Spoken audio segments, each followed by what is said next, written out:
across the UK, on DAB+, on your smart speaker, on your smart TV, and on your side. This is Talk.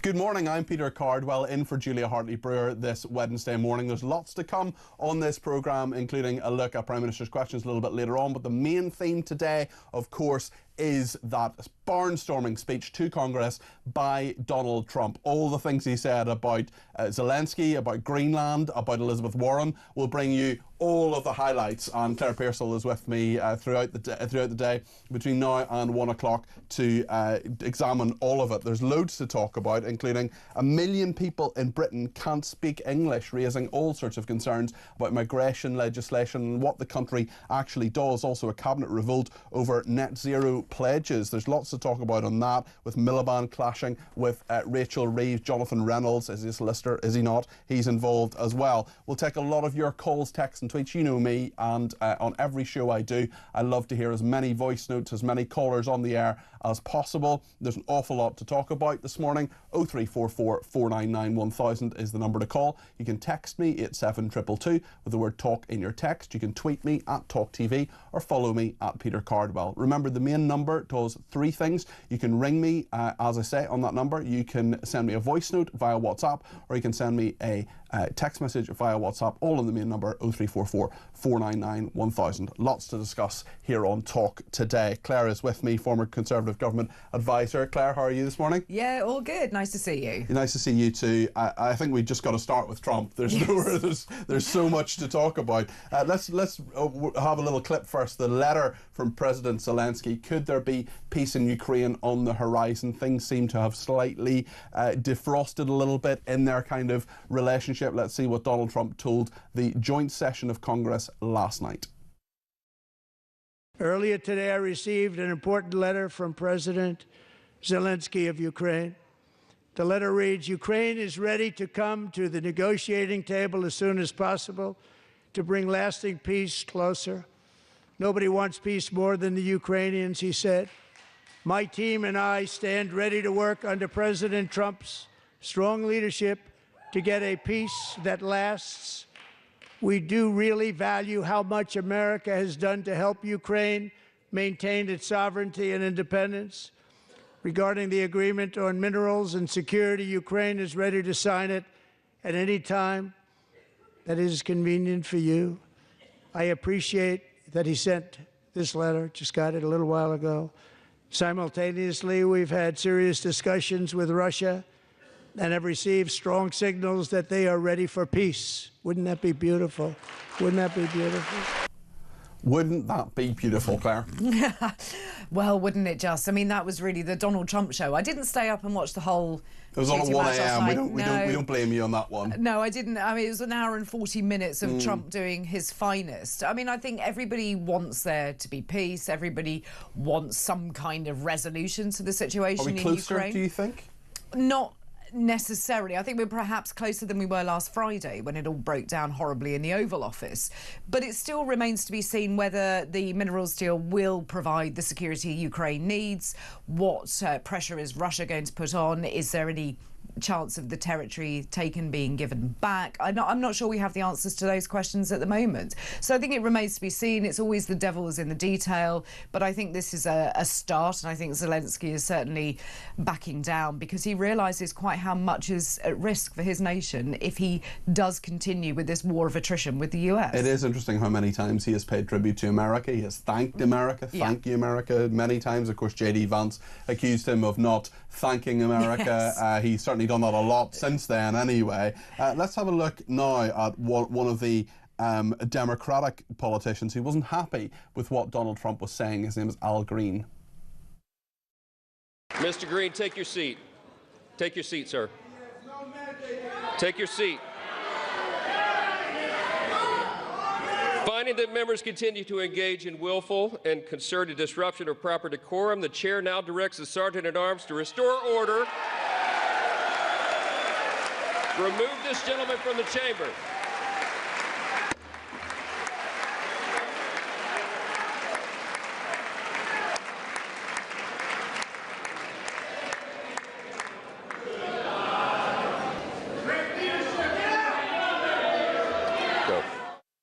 That is Al Green, who is a Democratic congressman from Houston in Texas, being removed from the chamber. Trump's still a very divisive figure, Claire, and the things he was saying were quite divisive last night as well. Yeah, he absolutely was. And this is going to be interesting going forward to see what does happen, because there are Democrats who are incredibly angry, who don't like being lectured by Donald Trump. He is the president, democratically elected, and I think at some point you have to realise that you're going to have to get on with this and you're going to have to work behind the scenes to see what you can do as a Democrat. But you can see that quite a lot of the measures that Trump is putting in at the moment are going to be very, very divisive. But I have to say that order in a chamber is very important. Like you've been at the House of Commons a long time, and we've seen it when there's applause in the House of Commons. That's not the right thing to do. Yep. We don't like that, and if somebody is out of order, they do need to be removed. But I think that this plays very nicely into Trump's playbook of all of these people are just against me and they're wrong, and I'll deal with it. And many people will agree with that. What do you think? 0344 499 1000. Thanks to Steve, who says if Trump and Zelensky sign a deal and Putin buys into it, will Starmer, the EU and the mysterious coalition of the willing try to veto it? Well, that's a very interesting point, certainly where Europe is as well. I just want to play one more clip just for the moment about Elizabeth Warren. He calls her Pocahontas, which is his nickname for her, but there's quite a lot of information and thoughts from Trump as well in terms of the level of aid that the United States has given Ukraine. With no end in sight, the United States has sent hundreds of billions of dollars to support Ukraine's defense, with no security, with no anything.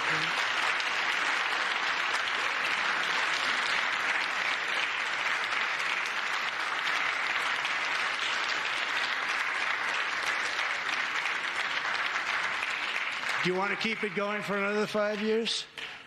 Yeah, you would say Pocahontas says yes.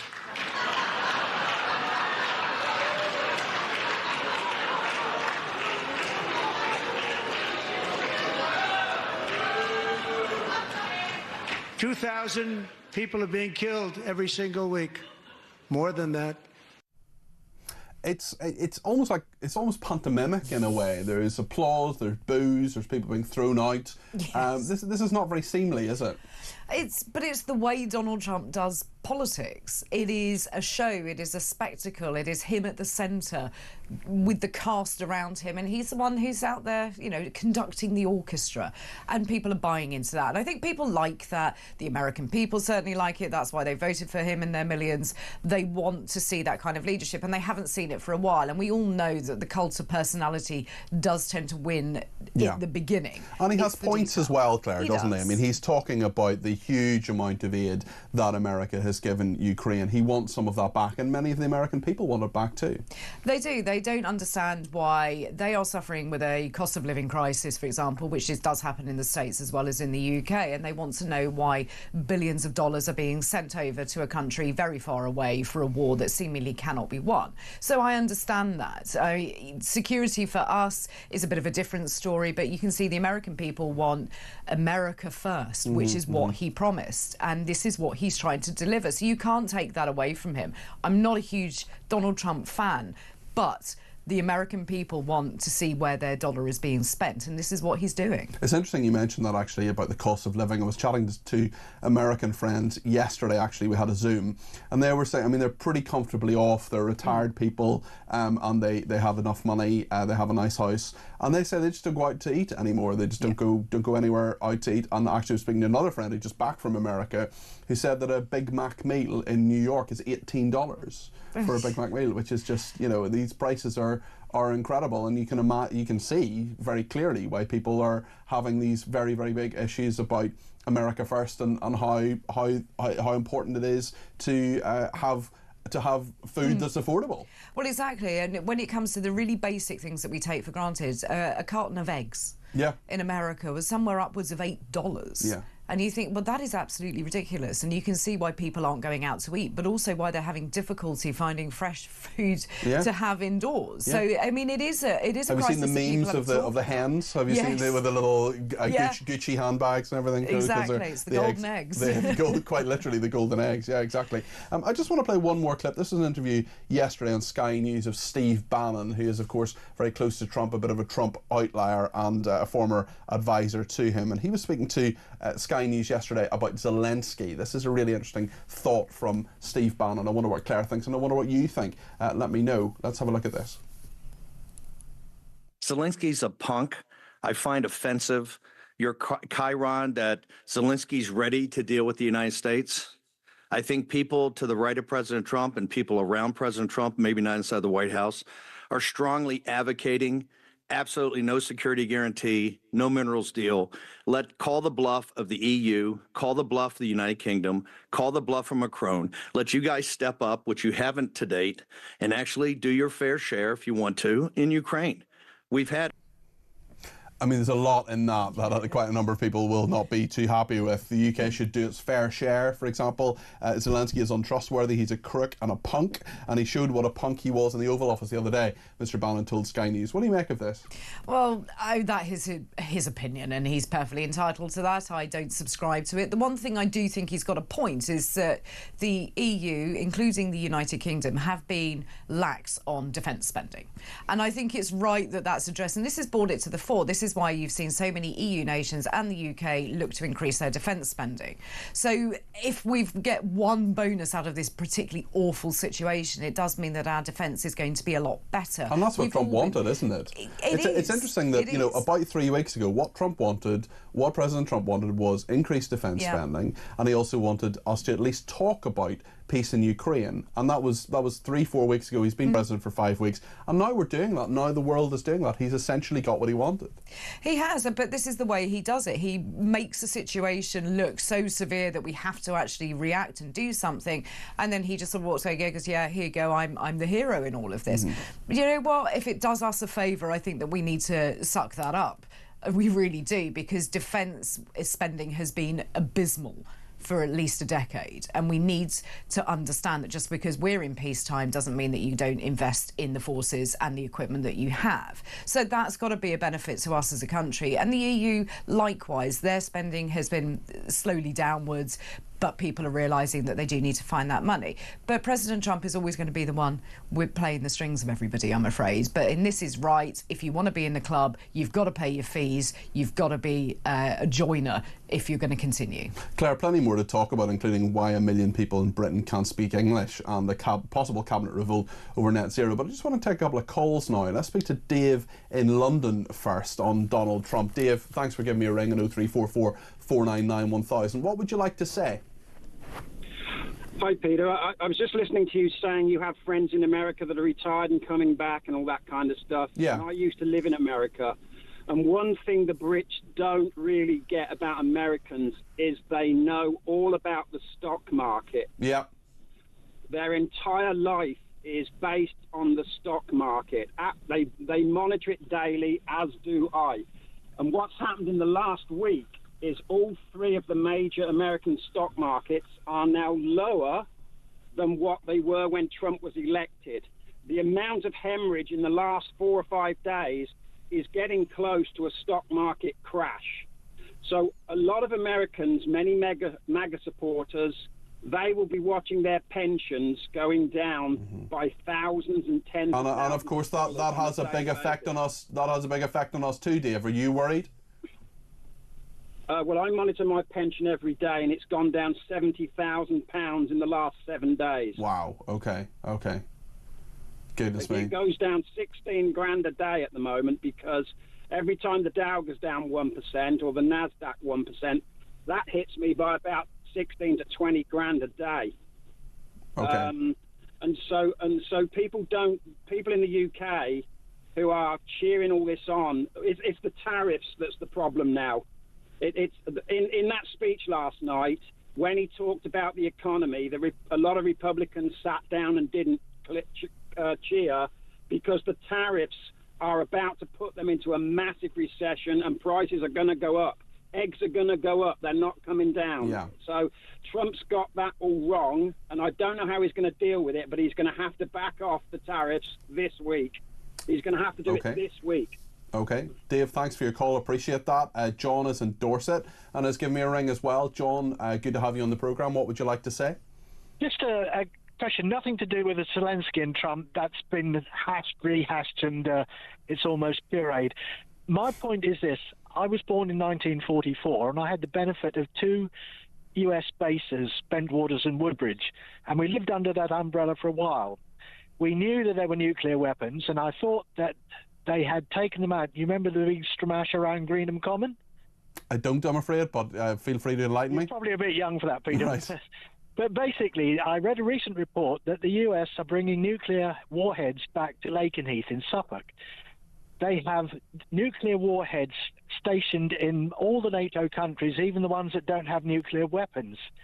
My question is this, and I'm probably not going to get an answer from Trump, and nobody else is, that strategically, and you can call somebody from RUSI who are better qualified. I'll explain to your producer, I'm a retired RMC colonel. But the fact is, in a nuclear strategy, you're going to take out the bases or the sites that can hit you in the shortest flight time, which means all the NATO countries that currently have US aircraft with nuclear warheads are going to be targeted first, which will give the US. Well, you don't think that targeting is actually going to happen, though, do you? You don't think we're going to be on the brink of a nuclear war? You don't think that's no, nothing as dramatic as that. But my point is, with Trump, is he in or is he out? Is he in NATO or out of NATO? If he's out of NATO, why should we take the hit? Well, that's a very good point, actually, and I think a withdrawal from NATO is something that we're going to talk to Jan Halper-Hayes a little bit later on, who is a former Trump advisor, and I'll be asking her about that. But John, thanks for your thoughts on that. Really appreciate that. Derek has been in touch and says, "Good morning, Peter. Isn't it refreshing a leader doing what he campaigned on and is doing it right away? I applaud Donald Trump, whereas here in the UK, we cannot even defend our own borders. If there's a will, there's a way. Starmer has no will." Nigel says, "Morning, Peter. Nigel and Derby here. You've just referred to Trump's meeting as a pantomime with boos and jeers. What about Prime Minister's questions every Wednesday? It's also embarrassing." Well, listen, I cover it every week with Julia Hartley-Brewer on this programme. She's unwell today, so I'm covering today. We'll have Theo a little bit later on, Theo Usherwood, who will be bringing us through Prime Minister's questions. Will it be a more temperate affair? We know as well, actually, that there will be some questions about international aid. We know that there are some people who want to make their voice heard about that, perhaps backbench Labour MPs. We'll bring you through all of that a little bit later on. We're going to continue the conversation with Claire Pearsall here in just a second. There's a couple of very, very interesting stories about 1 million people in Britain who can't speak English, and the fact that the Cabinet is in revolt over net zero pledges. Stay with us here on Talk.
You know the production crew have produced absolutely everything. The list of friends, there's a Korean cook who comes in who was asked to be part of the programme, and I may be wrong, but he looked as if it was the last place he actually ended up wanting to be at. But also, we're told there's a load of celebrity friends. As far as I can tell, there's sort of people like her makeup artist and some people who apparently we're supposed to have heard of, but we haven't actually heard of. I'm not entirely sure she has got celebrity friends, or indeed friends.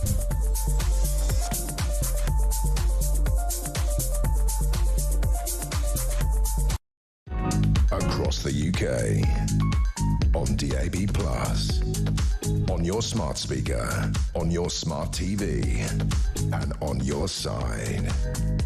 This is Talk.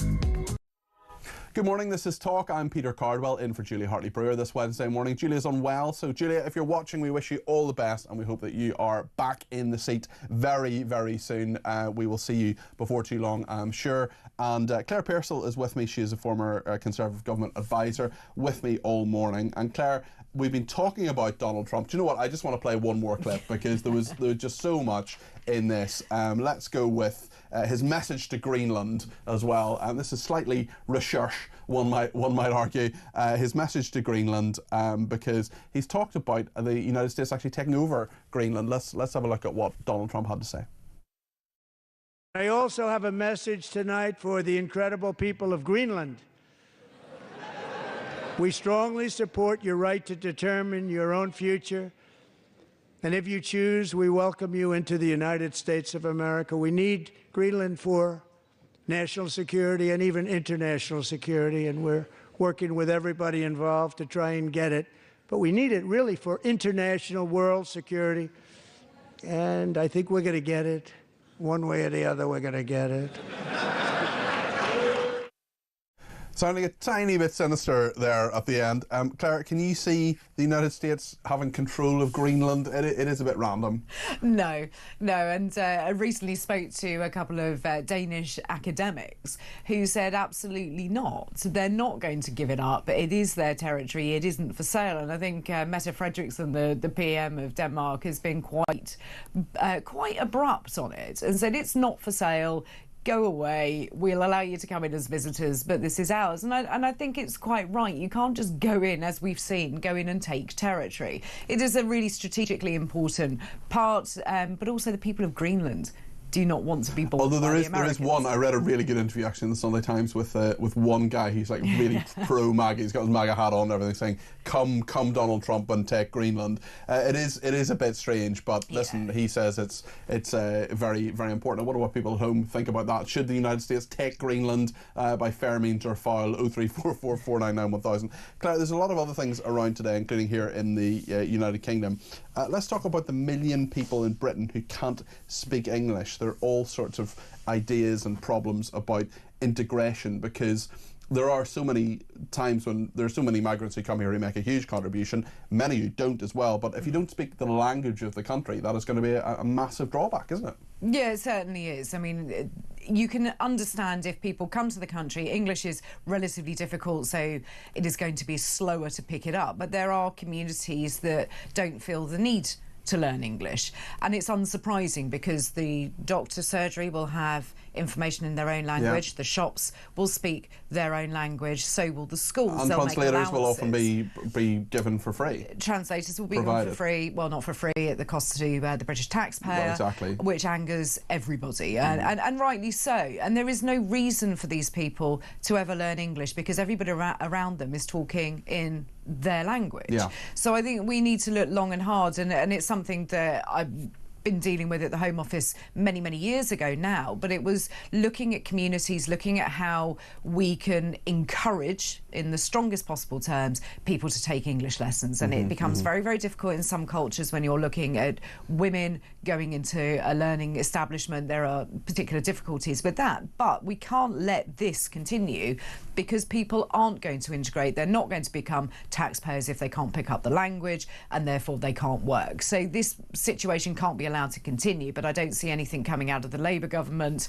Certainly there was nothing particularly coming out of the dying days of the Tory government to tackle it. It's interesting, the numbers here, about 800,000 people cannot speak English well and about 140,000 cannot speak English at all. I mean, the Shadow Home Secretary Chris Philp saying, it beggars belief so many people in the country can't speak English. It shows Labour needs to get a grip on immigration and fast. I mean, he was a Home Office Minister previously, so perhaps he has his own rule in that as well. But listen, we'll continue to talk about that as the show goes on. Let me know your thoughts as well, 0344 499 1000. In just a second, we're going to speak to Jan Halper-Hayes. Now, Jan was someone who advised Donald Trump in the first transition. She has some strong opinions, not least about what Steve Bannon was talking about in regard to Zelensky. We'll talk to her in just a second, and we'll talk to you as well. Be sure to get your call in. Use the break to lift the phone, 0344 499 1000.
Across the UK, on DAB+, on your smart speaker, on your smart TV, and on your side. This is Talk. Well, Jan Halper-Hayes is with us now. She's a former advisor to Donald Trump. Good morning, Jan. Good morning, Peter. I wonder what you think of what Steve Bannon said about President Zelensky. Obviously, there's a lot that has happened in not even a week since those extraordinary scenes in the White House. Steve Bannon has said Zelensky is untrustworthy, he's a crook and a punk, and he showed what a punk he was in the Oval Office the other day. I wonder what you make of that, Jan. Well, you know, I personally hate all this name calling, and I'm not necessarily a big fan of Steve Bannon's. What I tend to look at is that Secretary of State Marco Rubio had made, he gave a 10-minute interview on CNN, and in that he said that all they needed was a deal to be signed, and Zelensky could have done it from Ukraine. They didn't know why he insisted upon coming to sign it, but then blew the whole thing up. I think Zelensky got very bad advice from Susan Rice, Alex Vindeman, what's her name, Klobuchar. You say Zelensky. You say Zelensky blew the whole thing up. Do you think he is to blame for what happened in the White House, in the Oval Office last Friday? Does Donald Trump not have a role to play in that? Donald Trump got angry. He didn't bully him. He got angry. If you watched the body language of Zelensky, if you saw how under his breath he called Vance a B, You don't sit there with your arms crossed and you don't roll your eyes to anyone. Forget that it was the president. You just don't do that when you want something. So you don't feel there was bullying behaviour by Donald Trump there? You don't feel he was hectoring and dominating that situation? No, I absolutely don't. No. The fact was that Zelensky's behavior was definitely the opposite if you compare him to how Keir Starmer was. I mean, it was not acceptable behavior of someone who was asking for something. But many people would argue it wasn't acceptable behaviour of J.D. Vance or Donald Trump either to treat a foreign president in that way. Well, you know what? They got angry, and the reason they got angry was because of how Zelensky conducted himself. So, you know what? Trump was really glad that he let it run, because we can sit here and we can criticize and we can say the norm of how someone should behave is. But you know what? The public got to see how things fall apart.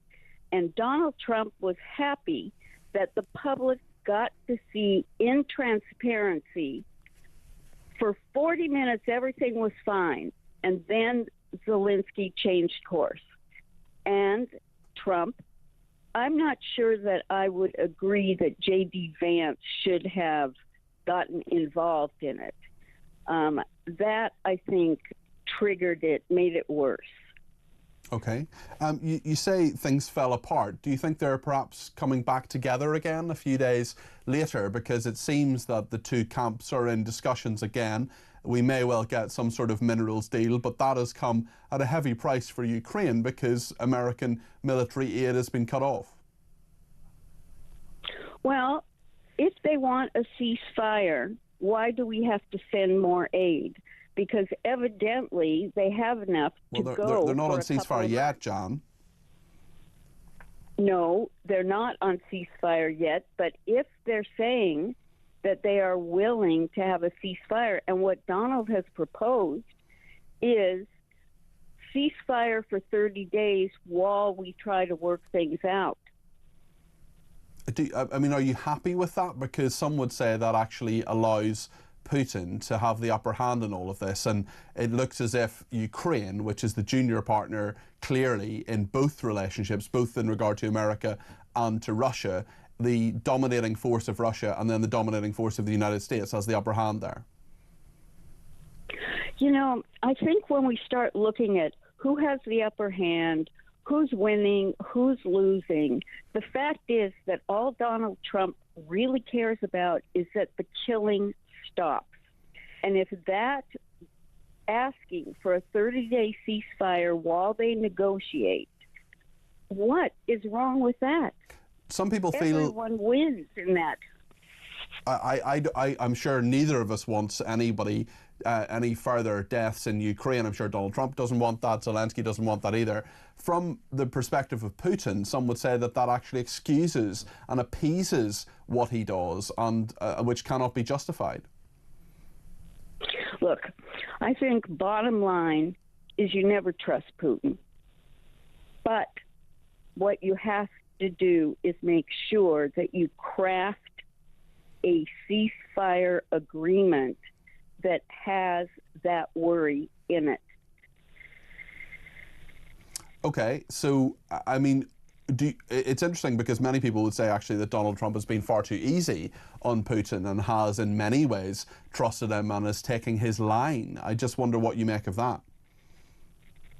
Well, people are saying that Trump has taken his line, but Trump hasn't taken either side. He is a mediator. He is trying to find out the most important things to both sides. Shouldn't he take the Ukrainian line? Aren't they morally superior in some way? No, he shouldn't, because the minute he does that, it is going to possibly infuriate the Russians. He doesn't feel a need to take sides. He's very clear. He's a very action-oriented problem solver. If we get the mineral deal, then what happens is that, of course, the U.S. is going to have vested interest in making sure that peace stays.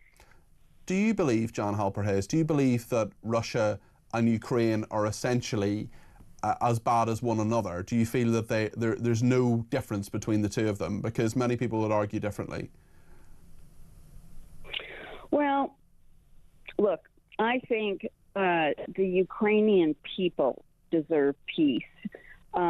Ukraine has had a reputation of being the third most corrupt country, money laundering, child trafficking, etc.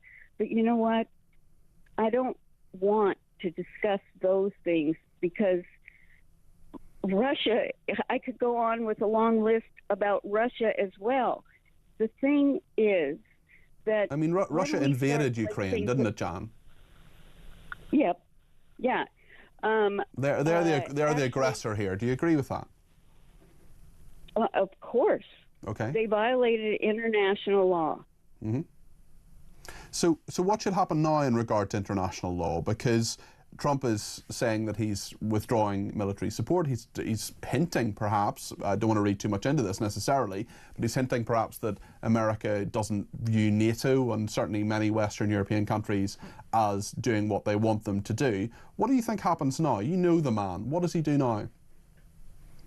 Well, what I'm concerned about is that meeting that happened in London, and then Viktor Orban ended up posting, who is head of Hungary, posted on social media that he felt that his counterparts, or as you say, the opposite numbers, still wanted the war to continue.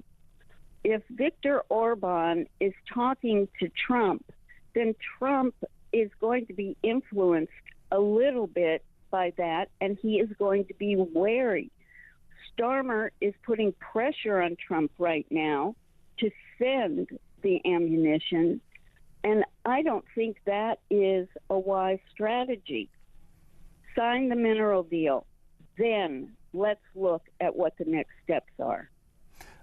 I wonder, I mean, many people would say that this is just leaving Ukraine high and dry after such a long period, 3 years of supporting them, to simply withdraw the aid and withdraw military aid simply because of American national interests, which of course are very important to many people, that actually is unfair in regard to Ukraine and the Ukrainian people and will actually lead to more deaths.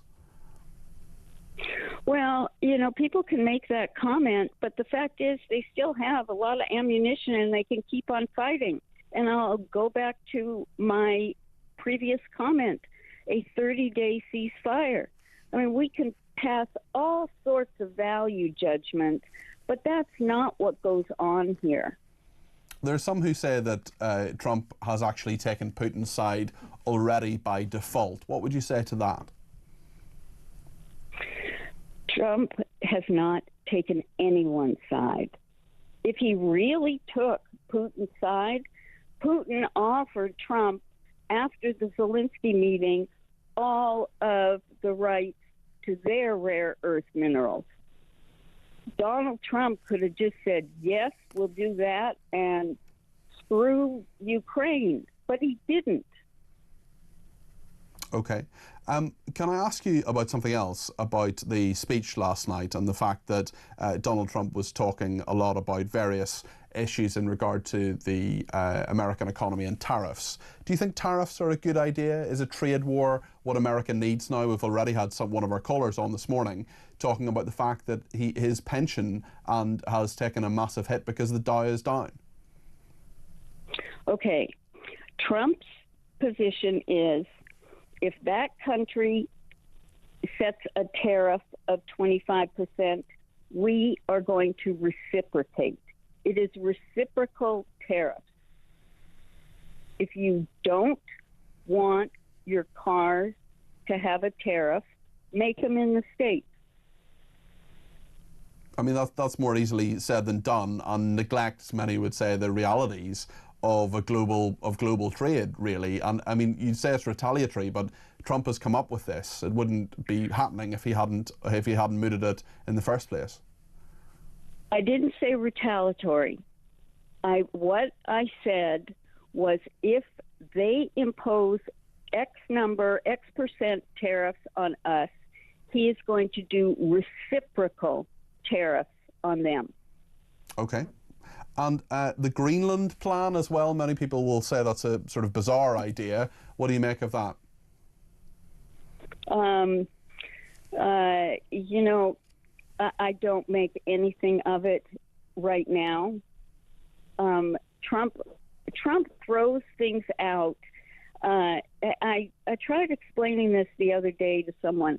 Okay, he throws things out. One is to preemptively frame something and see the reaction. Two is that when he called Zelensky a dictator, it was to deflect and distract from the fact that he was changing the way U.S. deals with foreign policy.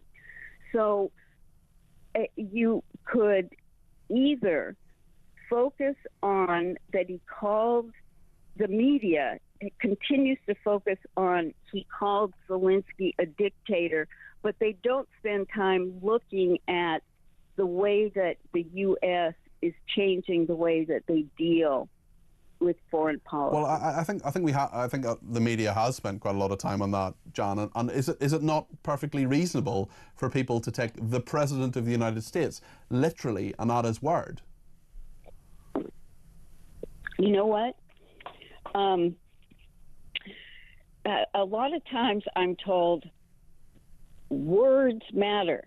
It's our interpretation of those words. How else would you interpret someone calling someone a dictator? I mean, that's pretty straightforward, is it not? Oh, well, that is very straightforward.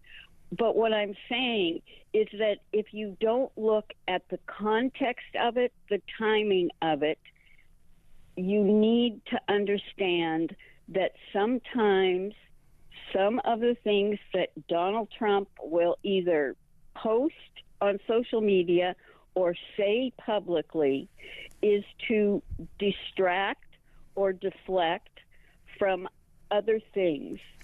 And he knows what the media will run with.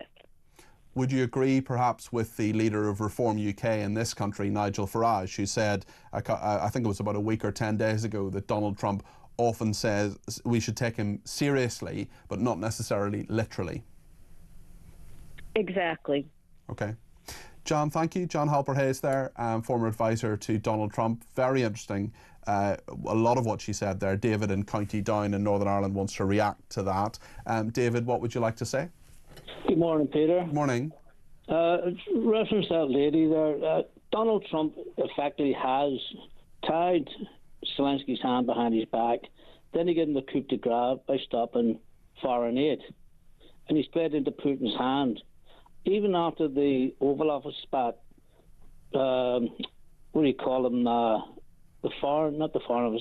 Russians come out and says that's the way to treat the scumbag. Call Zelensky a scumbag. Mm-hmm. You know, that's not the way the whole diplomatic. Well, they've done a lot worse than calling him a scumbag. But I mean, do you think Trump has taken sides on this? Of course he has. He's taken sides. Like he's now become the new dictator. You believe Trump is a dictator? Yeah, what he's doing with Greenland. I mean, he's democratically elected. He has a huge mandate, and he hasn't done anything with Greenland just yet, David, has he? No, but he's put it out there. Mm. You know, it's not what he says, is what he does. Yeah. I know he's got the mandate and all from the American people, but you don't treat your allies. What do you think happens now with Ukraine? Sorry? What do you think happens now with Ukraine, David? Well, Ukraine's got to go forward now. I think the people of Ukraine, if you look at Zelensky's poll rating, he's at 63, 67% poll ratings in home. And even the people on the left at his country have come out to support Zelensky. Yeah. And look at Donald's polling rate. He's around about 51%.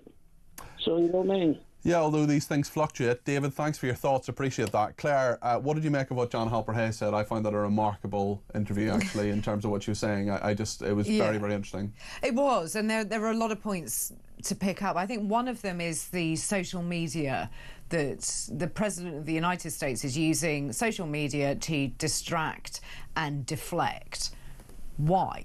What is it that he's hiding? Why is he playing these games? Why does it take the leader of the free world to do that? I don't understand. And it's said in a glib manner. It's disruption of all. It's being anti-establishment whilst being the establishment, isn't it? And you just want the president to be the president. And it seems that he wants to be in control of absolutely everything all of the time. And fine, if that's what he wants. But I found that quite interesting, that it was sort of put out in such a glib way as if it didn't matter. And to find that this interpretation of what Donald Trump says, well, I don't think you can interpret it in any other way when he said, I want to take Greenland, or President Zelensky is a dictator. There's no room for interpretation. The context that John Halper-Hayes talks about, well, in fairness, she admitted with the dictator comment, you can't really take it any other way. But then, of course, Donald Trump denied saying it. So there we are. Ian in Middlesex says, this woman is so blinded by her bias, she should be embarrassed. I presume he's talking about John Halper-Hayes rather than you, Claire, but who knows?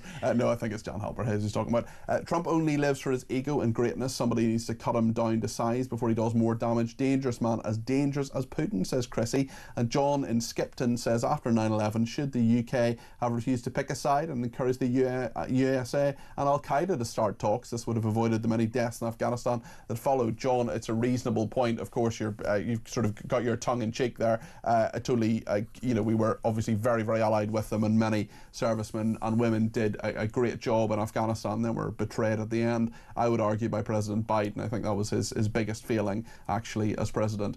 Lots more to come. Well, Claire is still with us, and we're going to talk about Miliband, Ed Miliband clashing with Rachel Reeves and Jonathan Reynolds, the business secretary, over the net zero promises. Guess what? It appears to be slightly unworkable, almost as if people have been saying that for, I don't know, a number of years. Stay with us here on Talk.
Bravely alongside the USA over the last 20 years and beyond.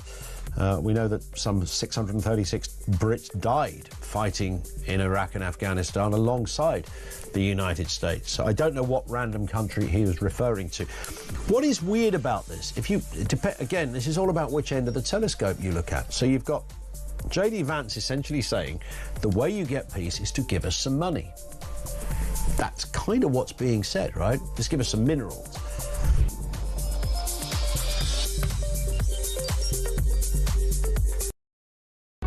Across the UK, on DAB+, On your smart speaker, on your smart TV, and on your side. This is Talk. Well, I, of course, want you to stay with me all the way to 1 o'clock. But after that, or on a subsequent occasion, you can head over to Talk's YouTube channel to see Kevin O'Sullivan and Alex Phillips put themselves through episode 1 of Meghan Markle's latest Netflix offering / disaster. The Megflix watch along is available now on YouTube. Claire, have you seen Meghan? No. Yeah. It's not my thing. No. I have to admit, I've seen enough of it on social media to say no, thank you. You feel you've seen it. I do. I felt that before I watched The Godfather. I sort of felt I'd seen it already. Yes, Without actually everyone's having opinion. ever sat down to watch it. Yeah. Well, someone who's been made an offer they can't refuse is Ed Miliband, who is going to bring forward net zero, and apparently Rachel Reeves and indeed Jonathan Reynolds, the business secretary, is he a solicitor, is he not? No one knows. Are not happy with him because of all the changes that need to be brought in to make net zero a thing. And there are concerns they risk hampering growth and will threaten thousands of industrial jobs. Who'd have thought? This is only what many people have been saying for literally years. Robert Taylor is a contributor to the Daily Express and to the Telegraph. Robert, what do you make of this row? Unsurprisingly, when it comes to brass tacks on net zero, things get a bit crunchy. Well, exactly. I mean, all that green virtue signalling from Labour before the election has now pretty much been abandoned. The cold, hard realities of being in government have hit home with a very loud bang. And Rachel Reeves, I think, rightly, I'm a supporter on this, is thinking that net zero is something of a luxury that we can't afford. What really matters is growth. Growth, as we know, is utterly anemic, not least because of her terrible budget a few months ago.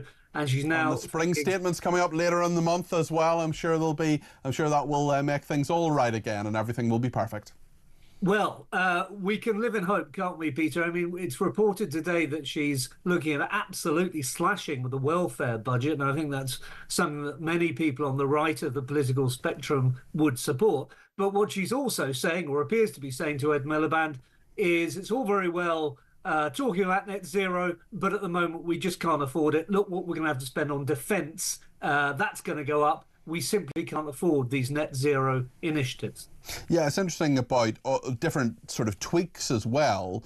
Calls to relax the zero emission vehicle mandate forces a rising proportion of car maker sales to be electric. I mean, this is a very, very big issue because a lot of people don't want to buy electric cars because they're so expensive and the value goes down to such a degree, like any car, as soon as you drive it off the forecourt, but even more so in regard to electric cars.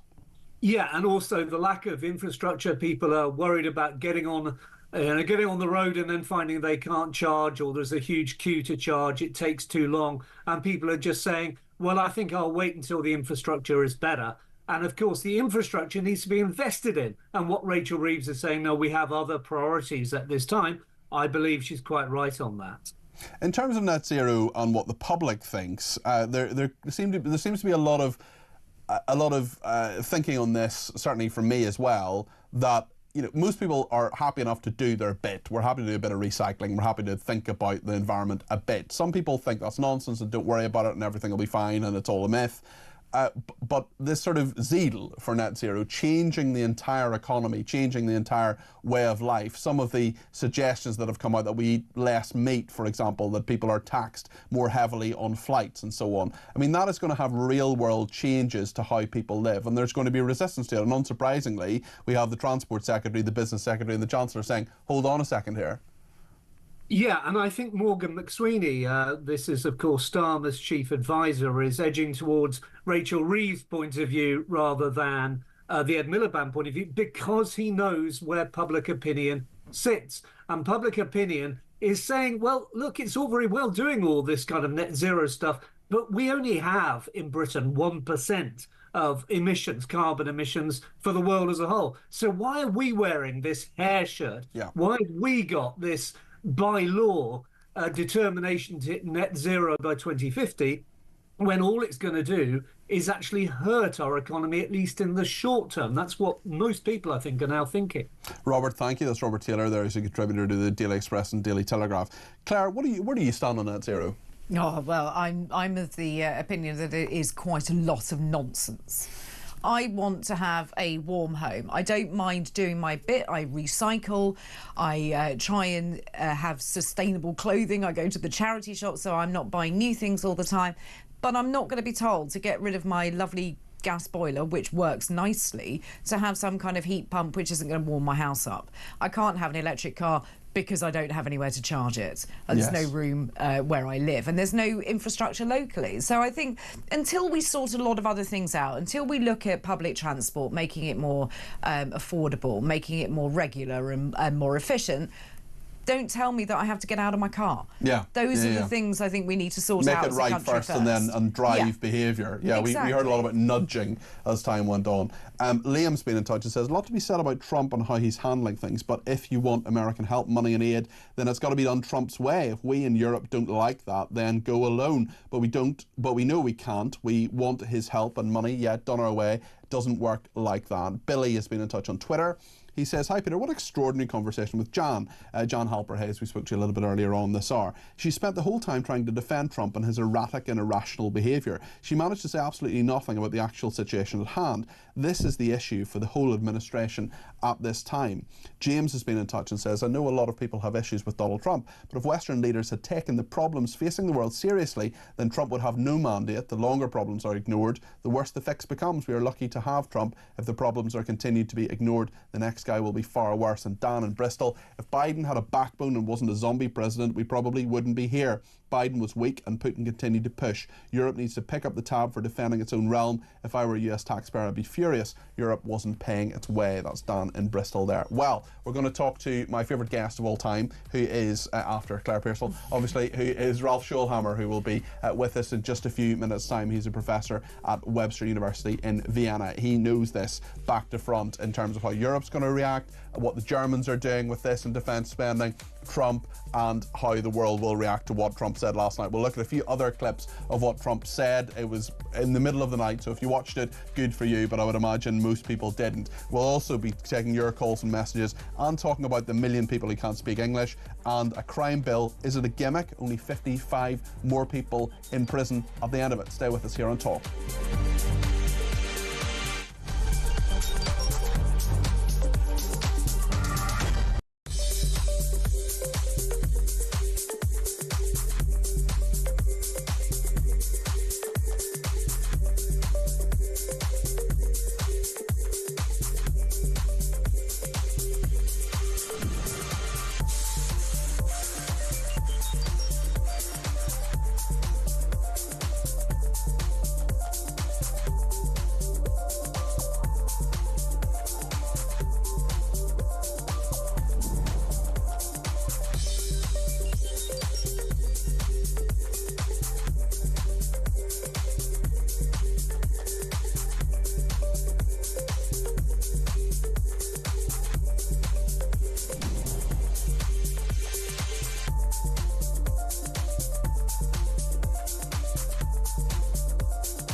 across the UK, on DAB+, on your smart speaker, on your smart TV, and on your side. This is Talk.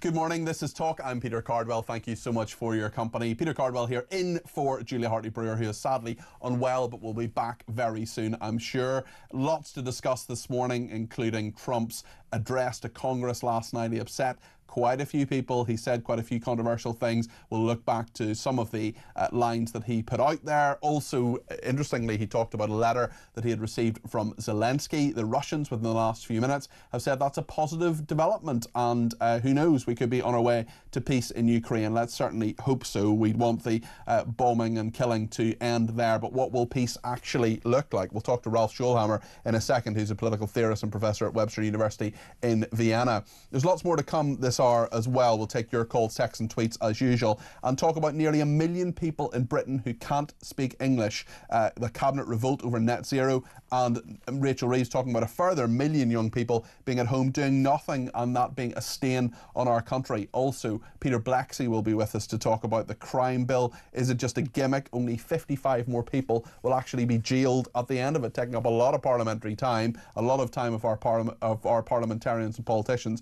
Well, actually, is it worth it? Well, let me know your thoughts on all of this. 0344 499 1000 is the number to call. You can text me 87222 with the word talk in your text. You can tweet me at talkTV or follow me at Peter Cardwell. Remember, the main number does 3 things. You can send me a voice note, 0344 499 1000. You can send me a WhatsApp text message, or you can give me a ring on that main number. So there's lots to discuss between now and 1, and with me all of the time is Claire Pearsall, who is a former Conservative government advisor. Great to have you with us, Claire. Dramatic night last night for Trump. Yeah, absolutely. I mean, this is just every single day you just wake up and think, what on earth has he said now? Because there's always going to be a headline. He's one of those individuals that can't keep it to himself. He puts everything out on social media, and you never know quite what's going to come up. Always committing acts of news. Let's remind ourselves of what Donald Trump said last night. He got a letter from Zelensky. He talked about that in the address to Congress. This is what Donald Trump said last night. This was broadcast in the middle of the night, around between about 1 o'clock and 2:30 in the morning. So we'll bring you a little bit of that now, just to bring you up to date with what Donald Trump has been saying. Earlier today, I received an important letter from President Zelensky of Ukraine. The letter reads, Ukraine is ready to come to the negotiating table as soon as possible to bring lasting peace closer. Nobody wants peace more than the Ukrainians, he said. My team and I stand ready to work under President Trump's strong leadership to get a peace that lasts. We do really value how much America has done to help Ukraine maintain its sovereignty and independence. Regarding the agreement on minerals and security, Ukraine is ready to sign it at any time that is convenient for you. I appreciate that he sent this letter, just got it a little while ago. Simultaneously, we've had serious discussions with Russia and have received strong signals that they are ready for peace. Wouldn't that be beautiful? Wouldn't that be beautiful? Wouldn't that be beautiful indeed? Well, the Kremlin says it might be beautiful. Russia apparently takes a positive view of Zelensky's letter to Donald Trump. Let's get reaction from Ralph Schulhammer. Ralph is a political theorist and a professor at Webster University in Vienna. Ralph, great to have you on the programme this morning, or more accurately this afternoon, where you are. Tell us what you make of the fact that Russia, within the last few minutes, has said that it takes a positive view of this letter. Are we closer to peace, do you think? Well, it appears that even the Russians are now looking for an off-ramp. Naturally, they want to have an off-ramp where they appear to be the victors.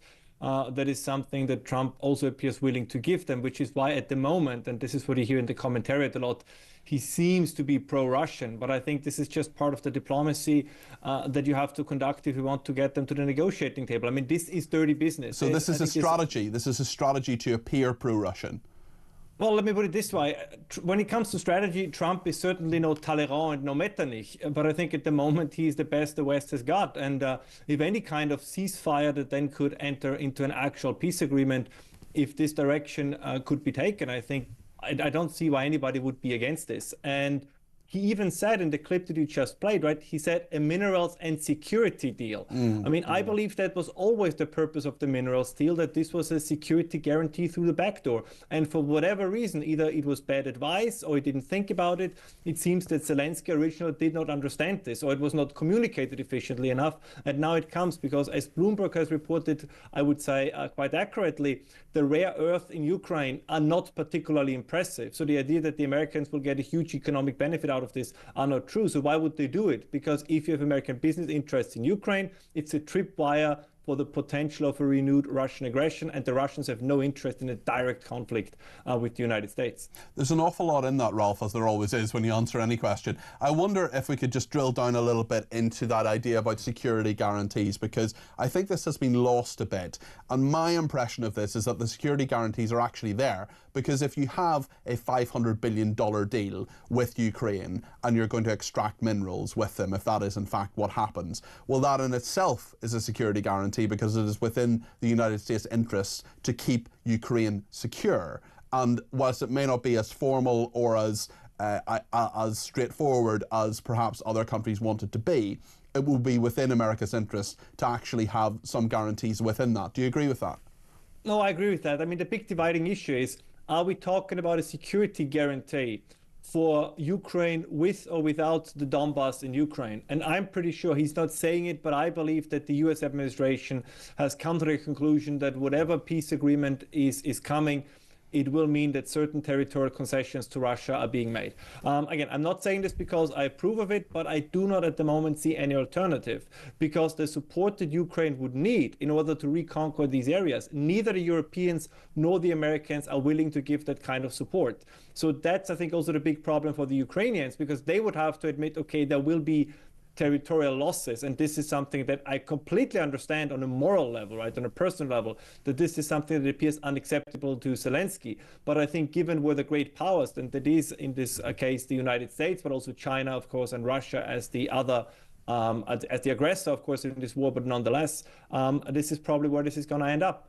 Where do you think the relationship with Zelensky is now, between Trump and Zelensky? We're hearing that, you know, the letter has been received, things are perhaps a bit better, diplomatic lines are reopened. But after the extraordinary scenes last Friday, where do you think we are?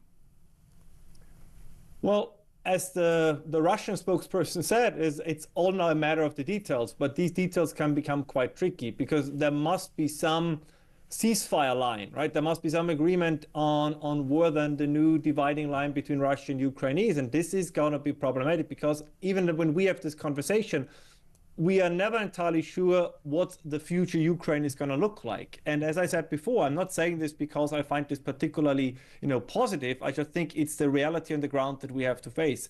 What would Ukraine need to reconquer these areas? And I think where we currently stand, this is not what they're going to get. So these areas probably will remain lost. Is this something that Ukraine can accept? Can Russia then from their part give guarantees? Because they also will have to give guarantees that then they are done, right? That this is not just going to be a 5, 6, 7 year break and then they're going to re-up their offensive and try to take all of Ukraine again, or that they have designs on the Baltic states or something else, right? A lot of it has to be done in writing. We probably need other guarantee powers as well. For example, China would be one that I would be thinking about. So this is really just the beginning. So nobody should hope that this is going to end within the next 24 hours, but at least something is moving. I would say that is the big positive. The details probably will end up in a way that nobody is particularly satisfied. But unfortunately, very often the choices in international relations are between bad and worse and not between bad and good. We'll look a little bit more at that congressional address in a second, but I just want to play a clip from Sky News yesterday when Steve Bannon was interviewed, and I wonder what you make of this, Ralph. Let's just have a look at what Steve Bannon said about Zelensky. Zelensky's a punk. I find offensive your chyron that Zelensky's ready to deal with the United States. I think people to the right of President Trump and people around President Trump, maybe not inside the White House, are strongly advocating absolutely no security guarantee, no minerals deal. Call the bluff of the EU, call the bluff of the United Kingdom, call the bluff of Macron. Let you guys step up, which you haven't to date, and actually do your fair share, if you want to, in Ukraine. We've had it. We're done with it. What do you make of what Steve Bannon said there, and how much is he just talking for himself, and how much do we have to take him seriously, do you think? Well, you know, Peter, I've been on your show and I've been very critical of Zelensky. I said multiple times he might be the wrong person in the position that he is in. But let's be completely honest. Zelensky, for whatever he did wrong, was a guy who was in an actual war room. And Steve Bannon has a talk show that is called The War Room. So I'm not entirely sure if I would take his Bannon is a great entertainer. He was a great strategist in 2016, but I would not necessarily consider this as particularly insightful advice. Yeah. It's the same what you hear in the media all the time about is Zelensky drunk or is he on cocaine and all these things. That's not particularly helpful. You have to deal with the people you have. Or as Donald Rumsfeld once says, it's the same in war. You have to fight with the army you have. He is currently the president of Ukraine. Yes, I know there should have been elections, and I hope in the future there will be. Although I would say I'm not sure, for example, if the United States would have presidential elections if, let's say, half the East Coast was under foreign occupation. I would say they probably would not have elections. And we didn't have elections. Is all very complicated. And we didn't have elections in this country for 10 years when the UK was at war.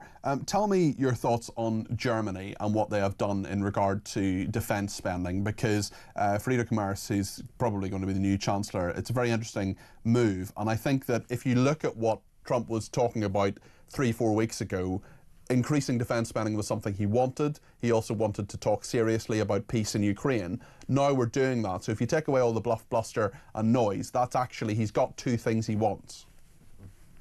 Well, listen, I will admit there is one point where I think Steve Bannon is absolutely correct. And that point is that the Americans are calling the Europeans bluff. If Europeans claim that they can do it alone, that they can jump in if the United States should pull out, then let's see if they can, and they can't. The problem is, and I said this also in your show in the past, Peter, so I don't want to sound like a broken record, but it's not just a matter of coins and bills. It's also a matter of what you do with them. And I just saw a recent statistic. Since the beginning of the war, after China, the European Union was the second largest importer of fossil fuels from Russia. So these relations have never ended. Now, if now the Germans and the EU and others say we're going to up our armaments program, we're going to produce more weapons, you're going to need a lot of energy to produce those weapons. And if current trends or past trends are hold, we're going to import that very energy from the Russians. So the plan is more or less to fund both sides in this war. That is not very smart. You cannot simultaneously be beholden to the Green Deal and net zero and becoming, a first-rate military power on a global scale. Those two things are mutually exclusive. And I do not see the willingness in London, Paris, Berlin, Brussels, or anywhere else in Europe to make this tough call. They will try to split the baby, but a split baby, I hope you forgive me this somewhat crass picture, is not a viable baby. And unfortunately, that's exactly the same situation with the policy decisions that are currently made in Europe. You can have one, but not both of it. Let me take you back to what Trump said last night. I just want to play another clip of the president here talking about government waste. $40 million to improve the social and economic inclusion of sedentary migrants. Nobody knows what that is. $8 million to promote LGBTQI+ in the African nation of Lesotho, which nobody has ever heard of. $60 million for indigenous peoples and Afro-Colombian empowerment in Central America. $60 million. I mean, I have heard of Lesotho, but Ralph, nonetheless, President Trump does make a good point there, and quite a lot of the waste and the government spending that he has axed. There's resistance to it, of course, because it means lost jobs, but I wonder what your take is on it. No, and a lot of this is ideologically driven. One has to admit that both in Europe and the United States, left-wing governments were very successful in creating shadow governments outside the actual government in form of NGOs. And no matter who was in office, there was always a very strong left-leaning institutional framework that was in power. I mean, none of these things stopped during the first Trump administration under George W. Bush. And I think it's the same in the UK, it's the same in Austria, where there are lesbian dance classes are being taught in Kabul in Afghanistan. And I think there was one clinic that was doing transgender surgery in India that was financed by US aid. So these are all ideological programs. And I think that Donald Trump is absolutely right. The people of America choose a new ideology. And so the funding of America abroad and also domestically should reflect this. And the fact that now there is renewed interest in what all these NGOs, also in Europe, are actually doing, I think that's very good. These were very often slush funds of people that left government so that they can keep cushy jobs. I mean, think about, what's his name? The wife of Rory Stewart, who had like this NGO that was like showing pictures to people in Afghanistan, modern art or something. And she got, I think, 1.5 million from US aid. And the brother of Ed Miliband is also running an NGO, and I think he's a yearly salary of about 1 million. Yeah, the International Rescue. Yeah, exactly. No, it's a farce. These are astounding numbers. Yeah. You barely make that in the private sector. No. Or you have to be very good to make that in the private sector. So that the taxpayers are basically financing pre-retirement funds for former unsuccessful politicians. I think we should take a look at this and, where possible, stop it. Thank you, Ralph. Always good to hear from you. Ralph Schulhammer there, political theorist and professor at Webster University in Vienna. Just on this matter of waste, or what is perceived to be government waste, Claire, what do you make of what Trump is doing? Because a lot of people are very, very worried about this. But of course, you know, you look at somewhere like Indiana, for example, that has something like 65,000 government jobs. A lot of people worried there. Yeah, I mean, I think those people in jobs in federal government will probably be okay. I wouldn't like to say they'd definitely be okay. And I think the wastage is around the world. It's looking at the projects that you're funding, and I think that we are starting to look at what international aid from the UK looks like and what it goes on, which is quite surprising for the sort of centre-left government that we currently have to cut that funding down. Well, essentially, we both served in Conservative governments, and I don't know about you, but I always thought if I was going to spend some money, and I didn't directly, but, you know, for example, I took flights to Northern Ireland when I worked at the Northern Ireland office, you had to think, can I look the taxpayer in the eye here and say this is justified expenditure, this is something we have to spend the money on, otherwise the government can't function. And I'm not sure some of these things, and actually some of the things we do, many of the things we do in regard to overseas aid, are things that were I the aid minister, could look the taxpayer in the eye and say, actually, we've taken away your winter fuel allowance, but you know, these people have these dance classes. And I think that's it. Does it pass the sniff test? Does it make sense to keep funding it? And some of the things that Donald Trump was reading out, yes, in a comedic manner, but he has got a point. When you're looking at putting money into... Have you heard of Liz Tutu? I have heard of it. You have now, because you've heard it from Donald Trump. We'll take more of your calls, texts and tweets in just a second. You can use the break to lift the phone 0344 499 1000 for whatever is on the tip of your tongue. Let me know. Stay with us here on Talk.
I didn't like what J.D. Vance said today. But you have to say one thing, Hamish. it has made a difference. It looks to me like this country in Europe has woken up to the threat from Russia and the rest of the world, and I don't think it's wrong that America should be wiping our backside the whole time. Maybe you disagree. No, I don't, Jeremy. I think you're absolutely right. You know, if it has galvanised Europe to realise that we must defend ourselves, then yeah, I think it has had an effect.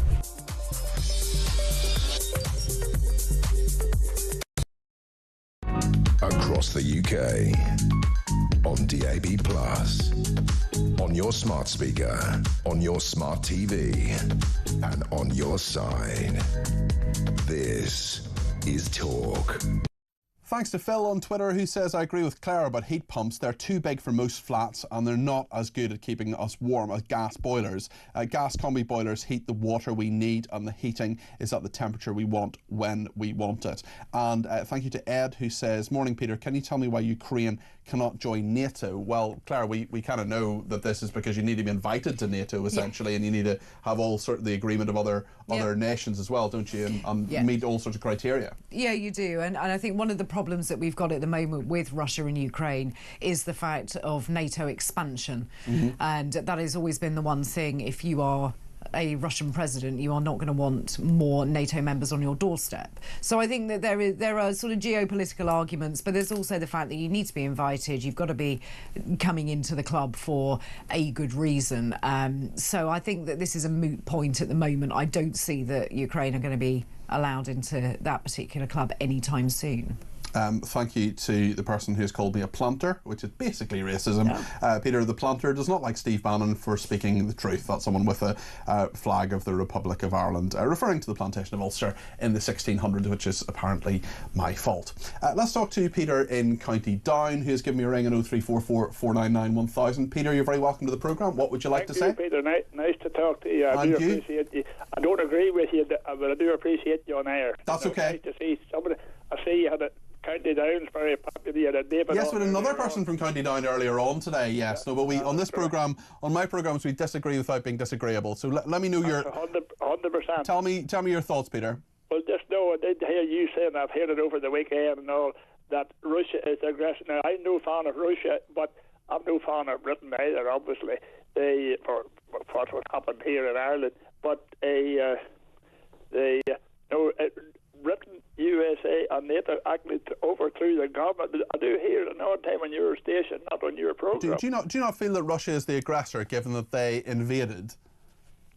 No, but they were provoked. They were in 2014, Russia and Ukraine were trading with the world 100% peacefully.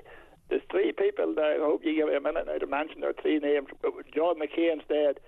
When they overthrew the government in 2014, I'm not too sure, I think it was the 22nd of February, that the Britain representative was William Hague, American representative was John McCain, who sadly is now dead, and Stoltenberg, the NATO man, was there as well.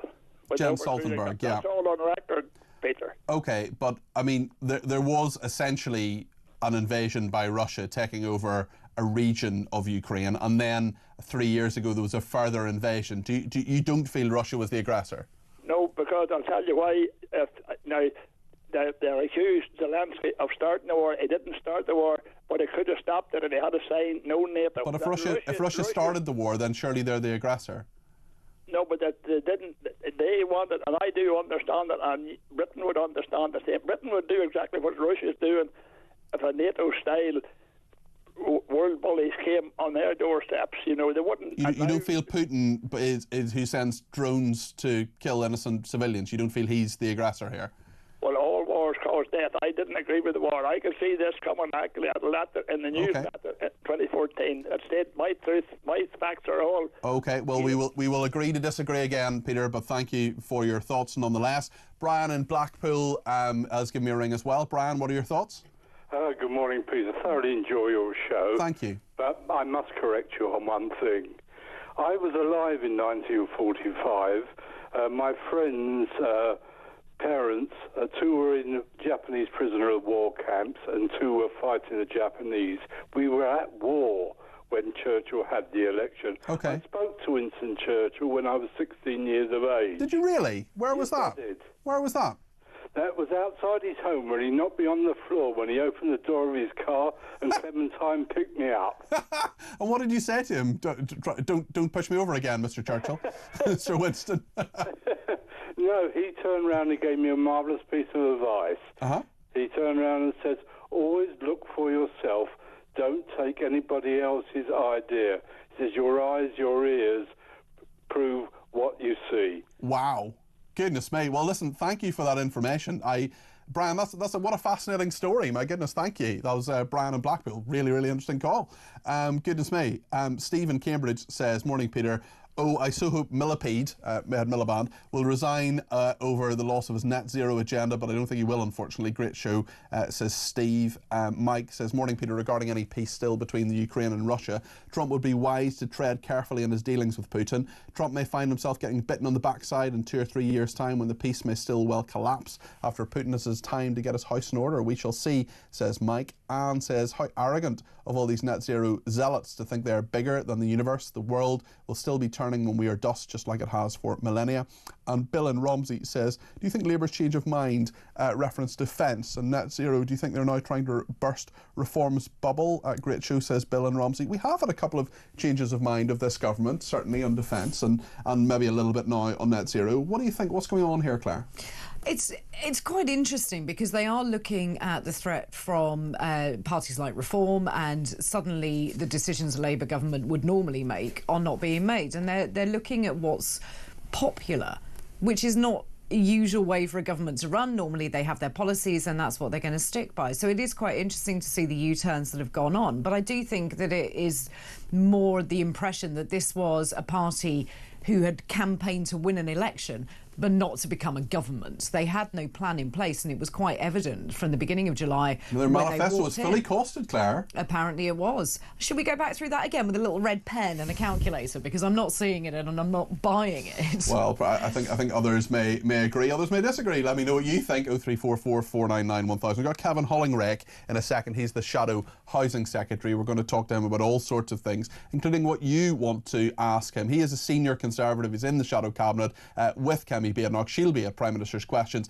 in about half an hour's time, and in about an hour's time we're going to get the highlights of that, if there are any highlights, with Theo Usherwood. So we don't play out Prime Minister's Question time like many other outlets. We talk about the big issues of the day and then just look at a few bits of it. Usually it's me, but I'm here. So Theo Usherwood will be doing that this week, and we'll be talking to Kevin Hollingrake, as I say, in a second. Any things you want me to ask him, any questions, any suggestions, drop me a text, 87222 with the word talk in your text. Stay with us here on Talk.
Across the UK, on DAB+, on your smart speaker, on your smart TV, and on your side. This is Talk. Well, Kevin Hollingrake is the Shadow Housing Secretary. He's a member of Kemi Badenoch's top team. She will be preparing at the moment for Prime Minister's questions. Kevin, thank you for taking time to speak to us today. We just have a bit of breaking news that I can perhaps ask your thoughts on. This is Rotherham rapists who groomed and attacked vulnerable teenage girls they called fresh meat, are jailed for a total of nearly 40 years.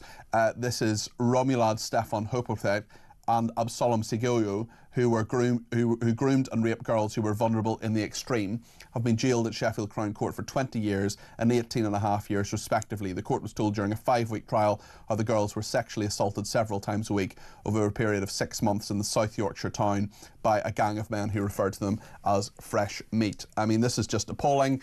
Has justice been served here, Kevin? Well, good morning, Peter. What a terrible, disgraceful series of events. It doesn't sound long enough, does it, for that kind of horrendous treatment of young people.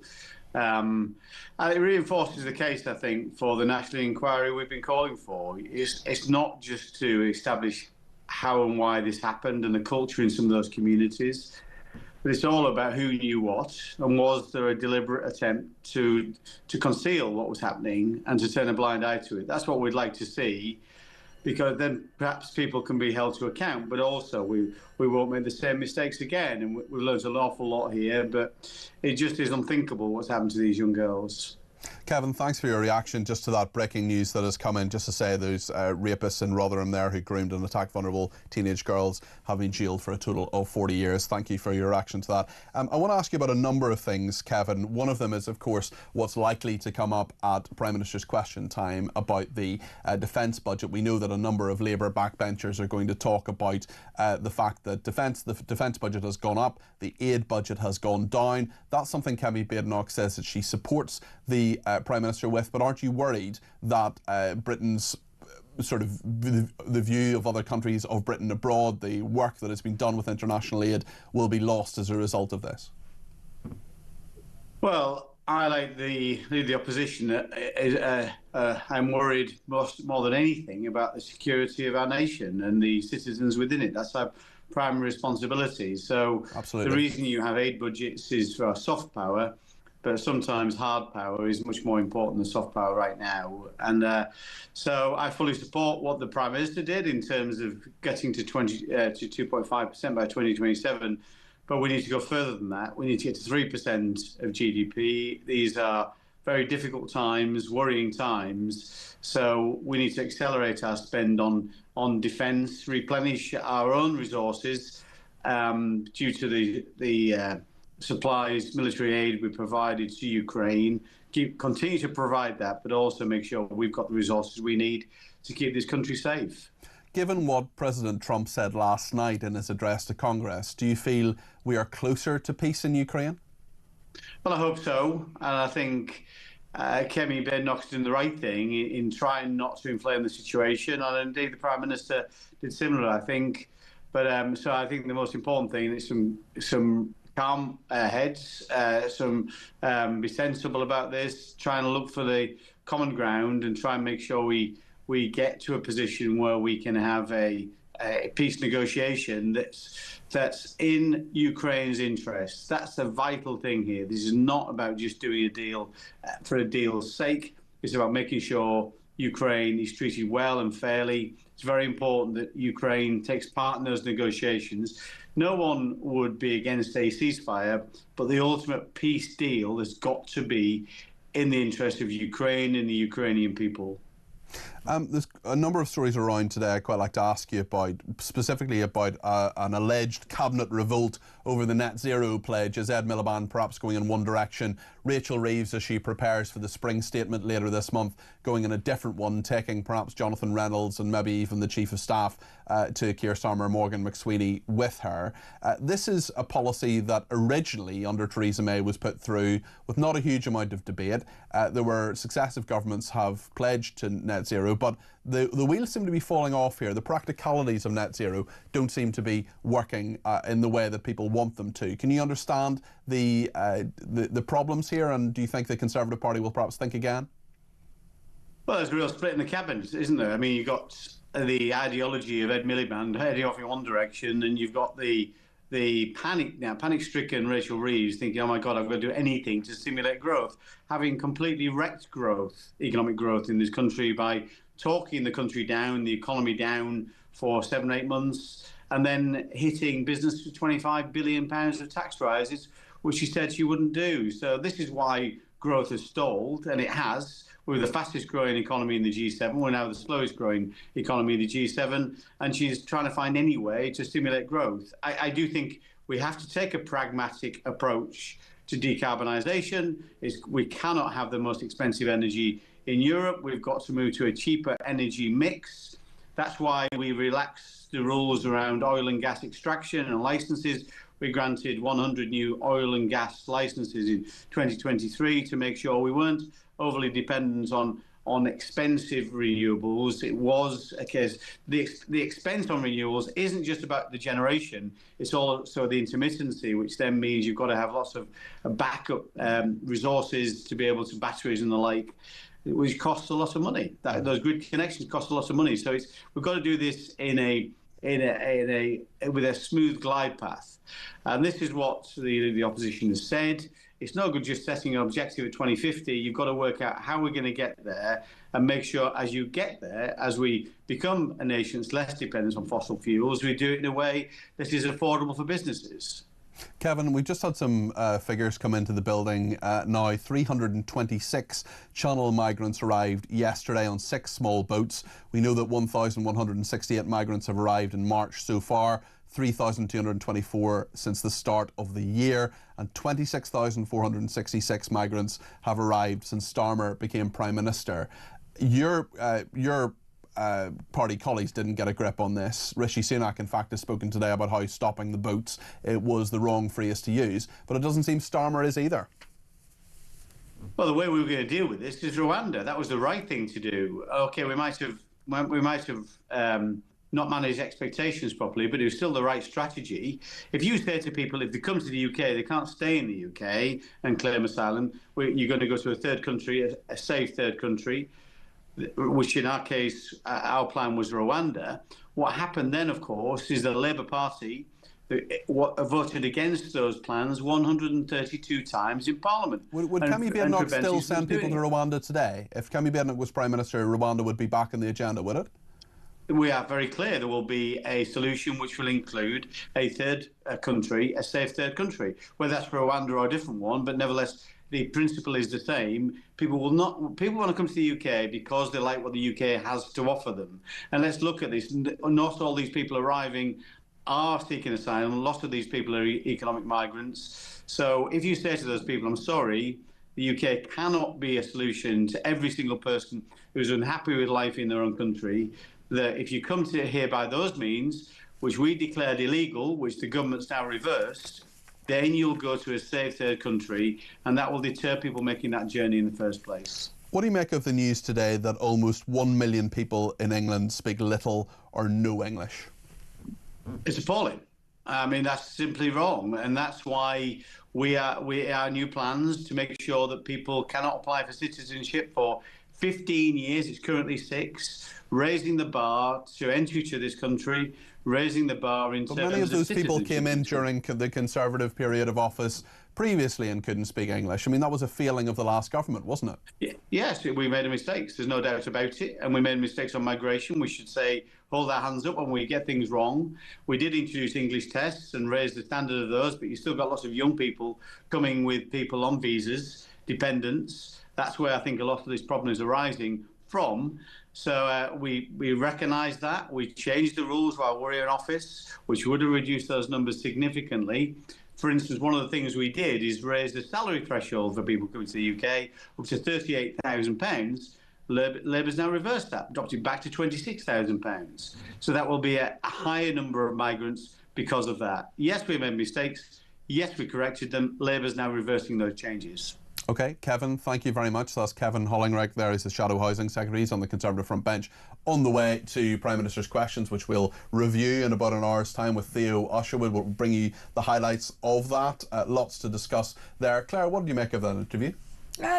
Interesting that you couldn't get him to suggest that Rwanda would be on the table if Kenny Badenoch was Prime Minister. A third country. So, a safe third country. So I think they have perhaps seen that Rwanda wasn't the deterrent and it was never going to work in the first place, and we all kind of got stuck with it. I think they did as well, but they still chucked a lot of money at that particular problem for nothing. Yeah. Let's talk about migration with Carlos from Essex. Carlos, you're very welcome to the programme. What would you like to say? Peter, good morning to you. How are you doing? You all right? Very well, thanks. Yeah. Hiya. My family come over here in the 1960s, where the government was asking for people to work in the NHS, that kind of thing. My parents had to report to the police station every week to sign a sheet saying that they were still working. Yes. Not only that, but they also made it a requirement that they learn the English language in a very quick space of time, and I was able to prove it. And also, my parents weren't able to take anything from the social until about 10 years into being in the country. It sounds like a totally different world, Carlos. Where did they come from? Spain, or where did they come from? From Spain. From Spain. And ever since my mama, she moved back about 20 years ago, around 5 now, but she won't have a bad word said about Britain in the UK. She thinks that. So how does she feel, and how do you feel about the fact there are many migrants coming here who just don't have those same restrictions put on them, that don't have the same rules that are there? It seems to many people to be a bit of a free-for-all. This is the whole point. I think these rules should be brought back in, and then the most important part is that if a country is willing to take you in, then you should have the respect for that country to go by their laws, their regulations, and not want to take anything from the country until you've paid into it. It's a very good attitude, and I wish more people had it, Carlos. Listen, thank you for your call. I appreciate that. We'll go to break now, but in a minute we're going to talk to Peter Blaxley, former Metropolitan Police detective, crime commentator, author, king amongst men, about all sorts of things, including the crime bill being apparently a gimmick. Only about 55 more people are going to be jailed this year, and a shooting in South London, a 16-year-old boy fatally shot in near London Underground station. Absolutely horrendous there. We'll take a few more of your calls and talk to Claire Pearsall more as well in just a few minutes here on Talk.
Bravely alongside the USA over the last 20 years and beyond. We know that some 636 Brits died fighting in Iraq and Afghanistan alongside the United States. So I don't know what random country he was referring to. What is weird about this, again, this is all about which end of the telescope you look at. So you've got J.D. Vance essentially saying the way you get peace is to give us some money. That's kind of what's being said, right? Just give us some minerals.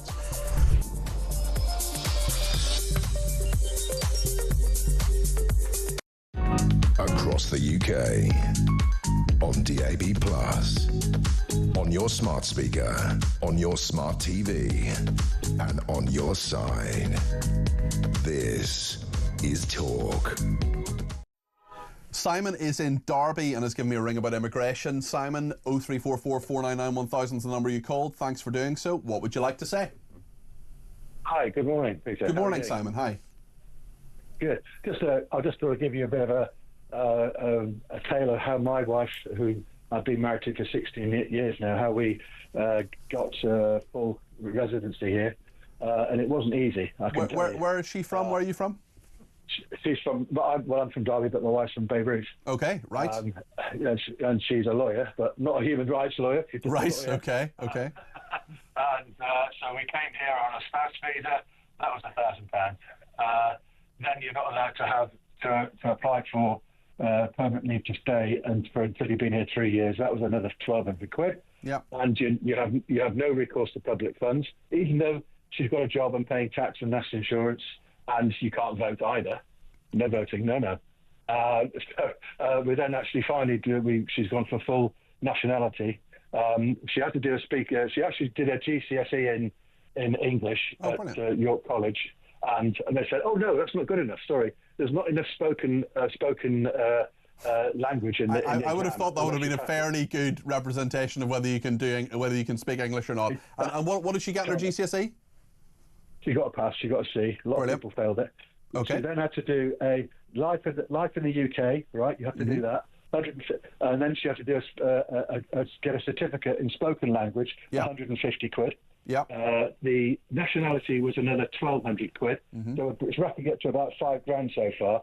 We did the spoken language course, and she passed that flying colours, got A+ all the way through. And they don't actually tell you this, but the certificate comes through. It's got a sell-by date on it. It only lasts 2 years. So so after 2 years.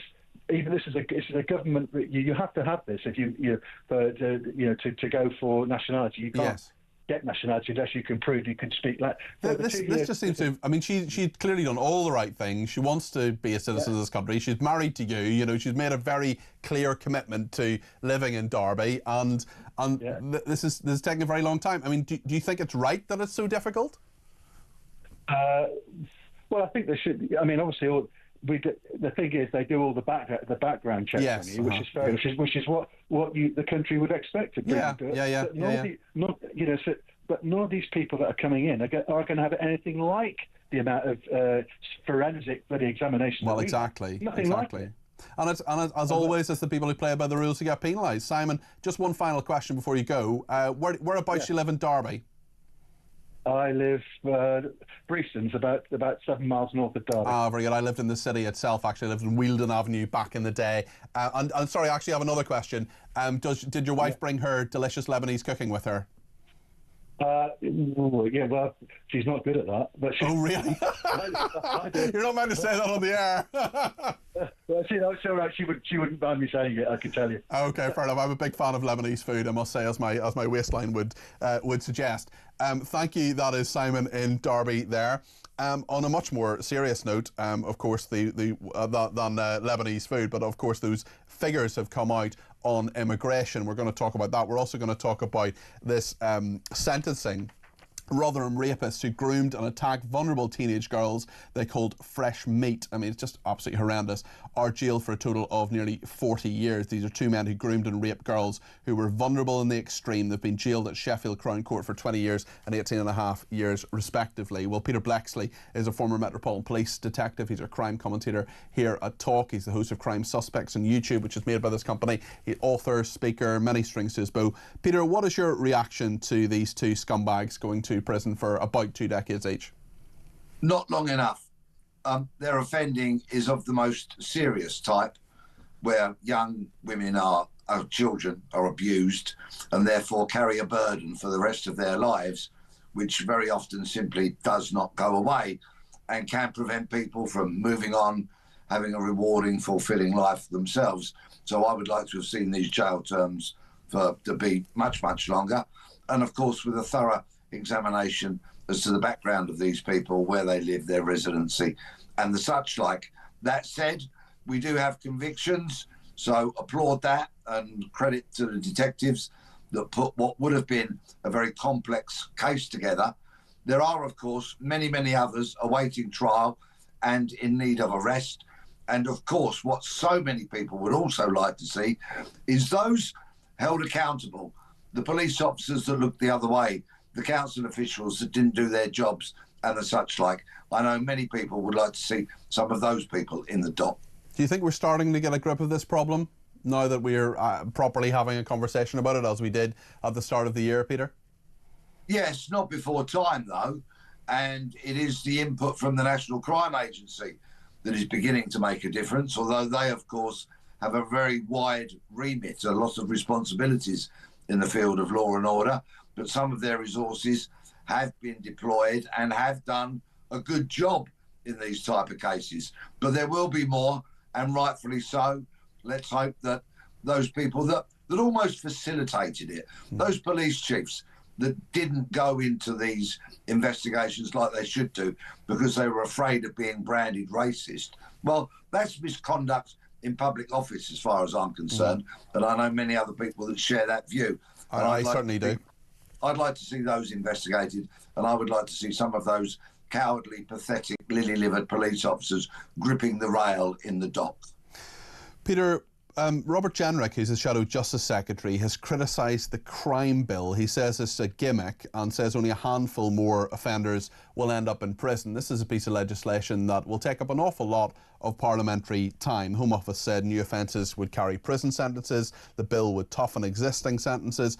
But actually, Robert Jenrick says that even though it may reduce knife crime, street theft, antisocial behaviour, shoplifting and violence and come into force from January next year, whilst there could be 5,000 more crimes recorded, we're only talking about between 13 and 55 additional people going to prison each year. What do you make of this? The crime and policing bills have a very unenviable history. It's not more than a decade ago or so that a crime and policing bill went through Parliament that reduced that took away shoplifting under £250 being tried at the Crown Court. Now, so we have to be very careful about this kind of legislation. And let's remember, page 21 of The Sun yesterday, whereby the Policy Exchange declared that they estimate the cost of crime to the UK at £250 billion a year. Crime is astronomical in this country. We have increasing crime rates, we have ever more dangerous streets, and we have pathetic conviction rates for many different types of offences. Excuse me, despite our prisons being full. The government needs to get a grip, and this crime and policing bill is little more than a sticking plaster and is not the thorough, wide-ranging review and implementation of so much that needs to be done to make Britain safe once again. Speaking of shocking crimes, tell us about this shooting in Stockwell in South London yesterday. A 16-year-old boy killed in the middle of the day.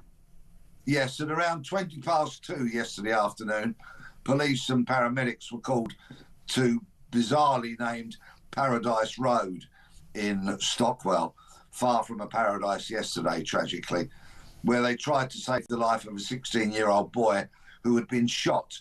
They were unable to save his young life, and he died at the scene. The police have spoken about how shocking this crime is, and they've deployed all the resources that you would expect in a homicide investigation. The primary concern of the officer leading that will be that there is a gunman out there somewhere who may well kill again, possibly.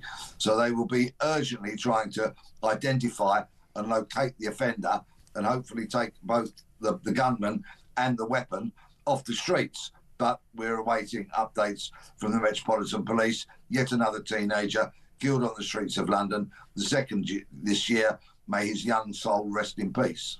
Peter, thanks for your analysis today. Peter Blexley there, our crime commentator, former Metropolitan Police detective. Tragic news there in South London, Claire, and it just illustrates yet again how dangerous the streets of our capital and many other parts of the United Kingdom are as well. Yeah, we have an enormous problem with knife crime and obviously gun crime is coming to the fore, and Mayor of London needs to get a grip on this. He hasn't done so far.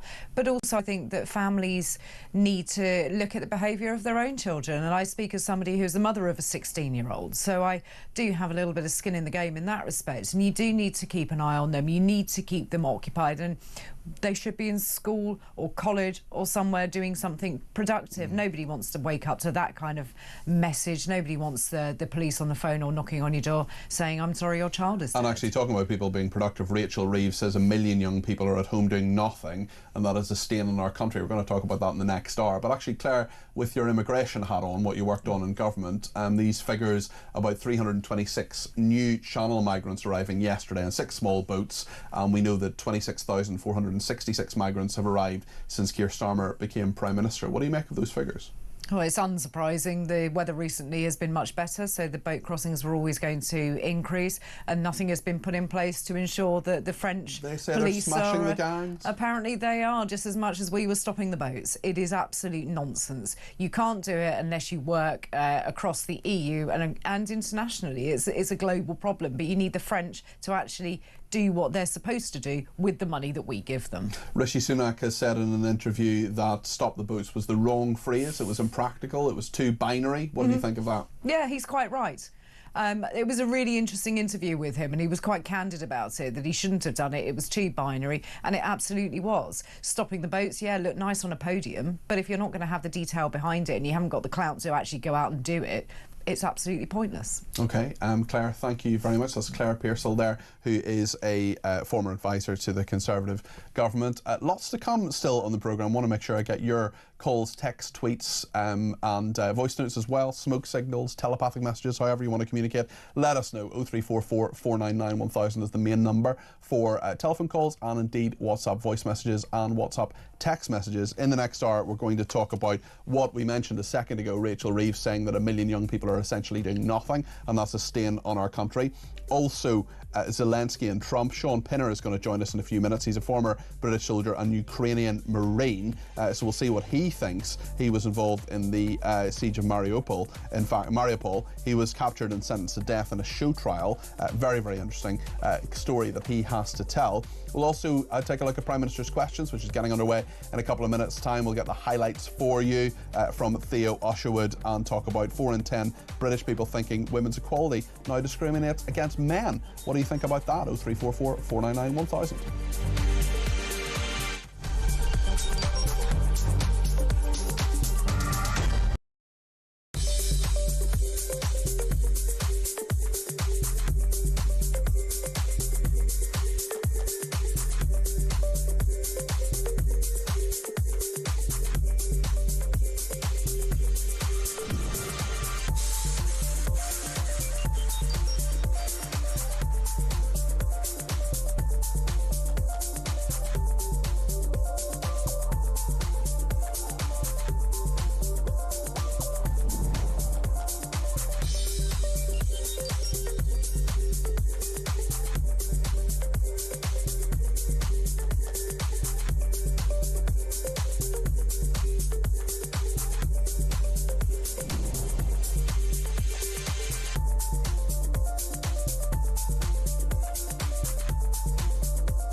across the UK. On DAB+, on your smart speaker, on your smart TV, and on your side. This is Talk.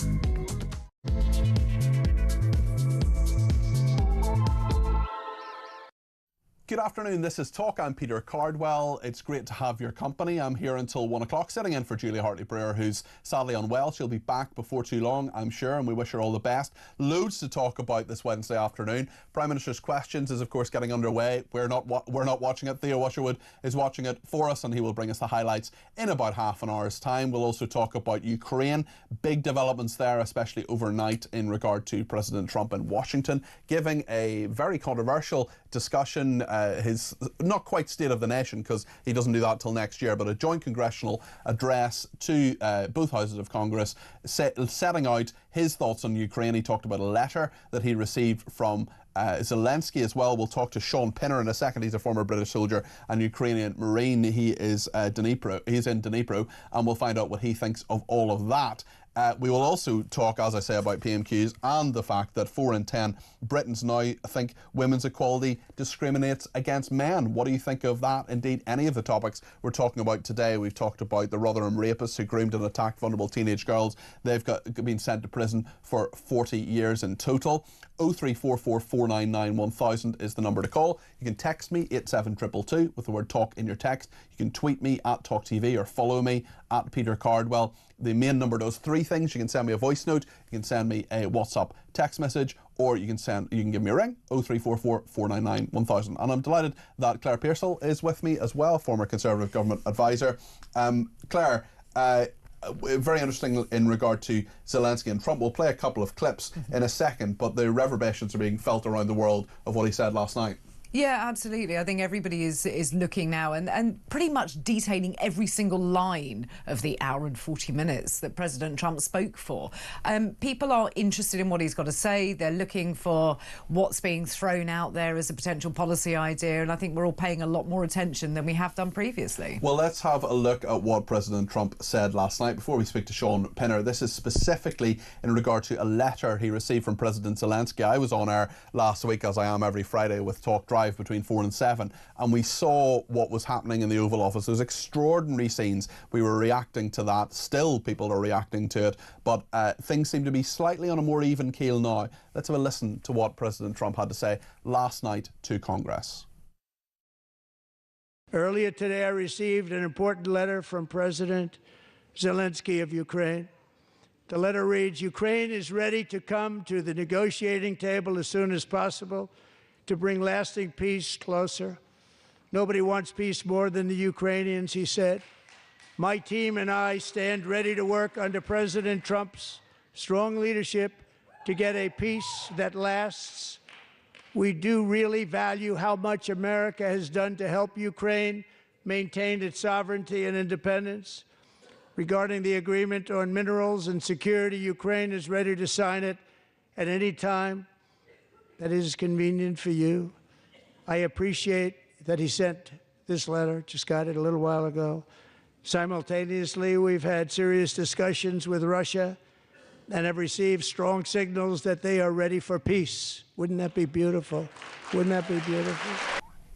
Let's talk to Sean Pinner now. He's a former British soldier and Ukrainian Marine. Sean has a fascinating story himself, and during the siege of Mariupol, he was captured and sentenced to death in a show trial by the self-proclaimed statelet of the Donetsk People's Republic, but he was freed in a prisoner exchange. Sean is a really fascinating person. He knows this firsthand. Sean, I wonder what you make of where things stand at the moment and how likely it is that peace could come to Ukraine finally. Well, I mean, President Zelensky has pretty much always advocated peace. I mean, the Ukrainian people here always want peace, but at what extent, what cost? All we're hearing is about concessions that Ukraine have to make. I mean, Putin has clearly set his aims out to really demilitarize. I think he wants to demilitarize Ukraine. He also wants to occupy regions he doesn't fully control. You know, after 3 years of war, Russia doesn't hold one single full blast. So that should tell you his motivation. He doesn't want peace. And a general feeling here on the ground here in Ukraine is that whatever happens, if there's a peace or a ceasefire, or I mean, it's loosely used the word peace, because whenever Trump discusses the word peace in the same sentence, he's using Russian propaganda. He's now appointed key personnel who are just script reading line by line Russian propaganda. This has left a big taste in their mouth. He says he's not on anybody's side, but do you think he's on Russia's side? It sounds to me as if you do. I don't want to jeopardize any peace negotiations, but where are the concessions? Where is the pressure on Russia? At the moment, it's all Ukraine. It does seem what happened at the Oval Office is a trap, a PR stunt of some sort. The mineral deals is important, but it's not essentially going to guarantee peace. So a lot of people here on the ground here are very skeptical because they know the region. They know what Putin's like. You know, we watched Russia invade and slaughter over 25,000 Russian-speaking Ukrainians in Mariupol, including women and children. So, you know, you can understand the deep frustrations when President Trump's trying to tell him he's spent $350 billion when it's not the case. And you know, Ukrainians here have to continually say thank you, wear a suit and make concessions. It just leaves a nasty taste in your mouth. Well, someone who said thank you an awful lot in the past few days is certainly President Zelensky. I just want to play you what Steve Bannon has said about him, former advisor to Trump, who has been very, very direct and very scathing about President Zelensky. This is what he told Sky News yesterday. Zelensky's a punk. I find offensive your chyron that Zelensky's ready to deal with the United States. I think people to the right of President Trump and people around President Trump, maybe not inside the White House, are strongly advocating absolutely no security guarantee, no minerals deal. Call the bluff of the EU, call the bluff of the United Kingdom, call the bluff of Macron. Let you guys step up, which you haven't to date, and actually do your fair share, if you want to, in Ukraine. We've had it. We're done with it. I mean, there's a lot in that. As someone who served as a British soldier and indeed as a Ukrainian Marine, do you feel the UK hasn't stepped up and hasn't done its bit, as Steve Bannon alleges? I think there's a degree of that. I've been open about that. I've said Europe needed to step in. We had a year-long ammunition drought in Ukraine where they were struggling to get a bill through, and you know we had a real ammunition shortage here. We didn't know this time last year if there was going to be a Ukrainian summer. So we've been in these situations before, but we're not in the same place as we were 1 year ago.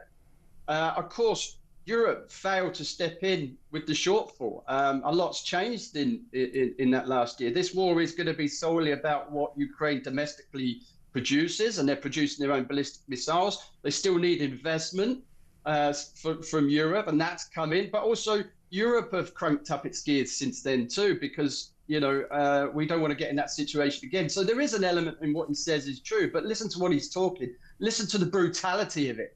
You know, if it's an American's right, if they don't want to spend money and support Ukraine, I don't tell Americans how to vote. I certainly will influence them, but it is their right. However, you know, look at the Budapest Memorandum. I mean, people go on about it because, you know, we were promised security guarantees if we were to give up our nuclear arms. And yet we're now relying upon the same country to sort out a peace deal. You know, you know, is this going to hold? Is it going to happen? Has he got Ukraine's interests fairly against Russia's interests? So, you know, that's questionable. And listen to his tone. I mean, it's very aggressive and bolshy. So, you know, it's very, you know, we're just waiting to find out, really, the extent of this mineral deal and the peace process. Well, let's hear a little bit more from President Trump last night from his address to Congress, specifically talking about supporting Ukraine's defence. With no end in sight, the United States has sent hundreds of billions of dollars to support Ukraine's defense. With no security, with no anything.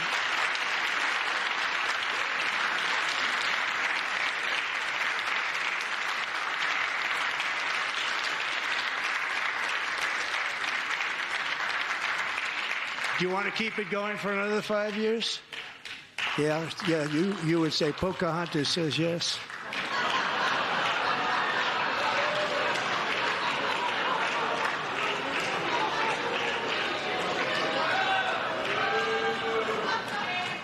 $2,000 people are being killed every single week. More than that.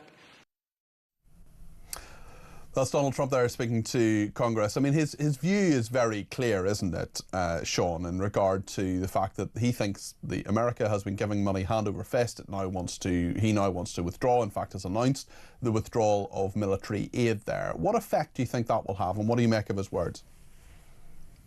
Well, in summary, it's going to take time. Like I said, we went through a year with the drought, so anything he does now is going to take a time to sort of show in Ukraine and have an effect. But what you've got to remember is Trump is like I go back to, is pushing this word peace, but in the same context, just regurgitating Russian narratives and Russian propaganda, which is not true. None of it's true. So it does leave a nasty taste in your mouth. You know, Ukraine was excluded. He's gone over their heads in arranging this peace deal. And I use that word loosely, peace. I don't even like using it because whatever happens, Russia will still be using their clandestine units. It still wants Kiev.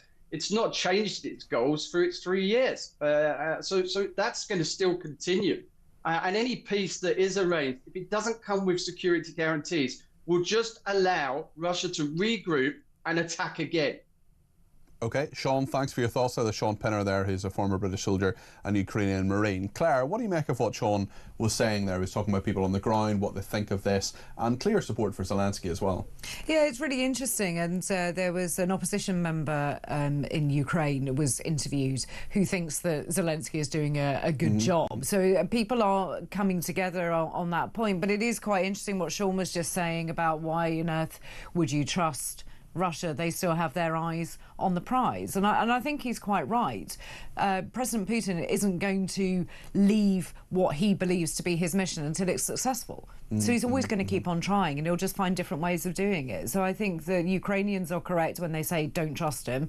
There's history there. They've seen it. They understand. Let's get the perspective of Mark in Lincolnshire. 0344 499 1000 is the number that he has called. Mark, what do you make of this? You're very welcome to the programme. Hi there, Peter.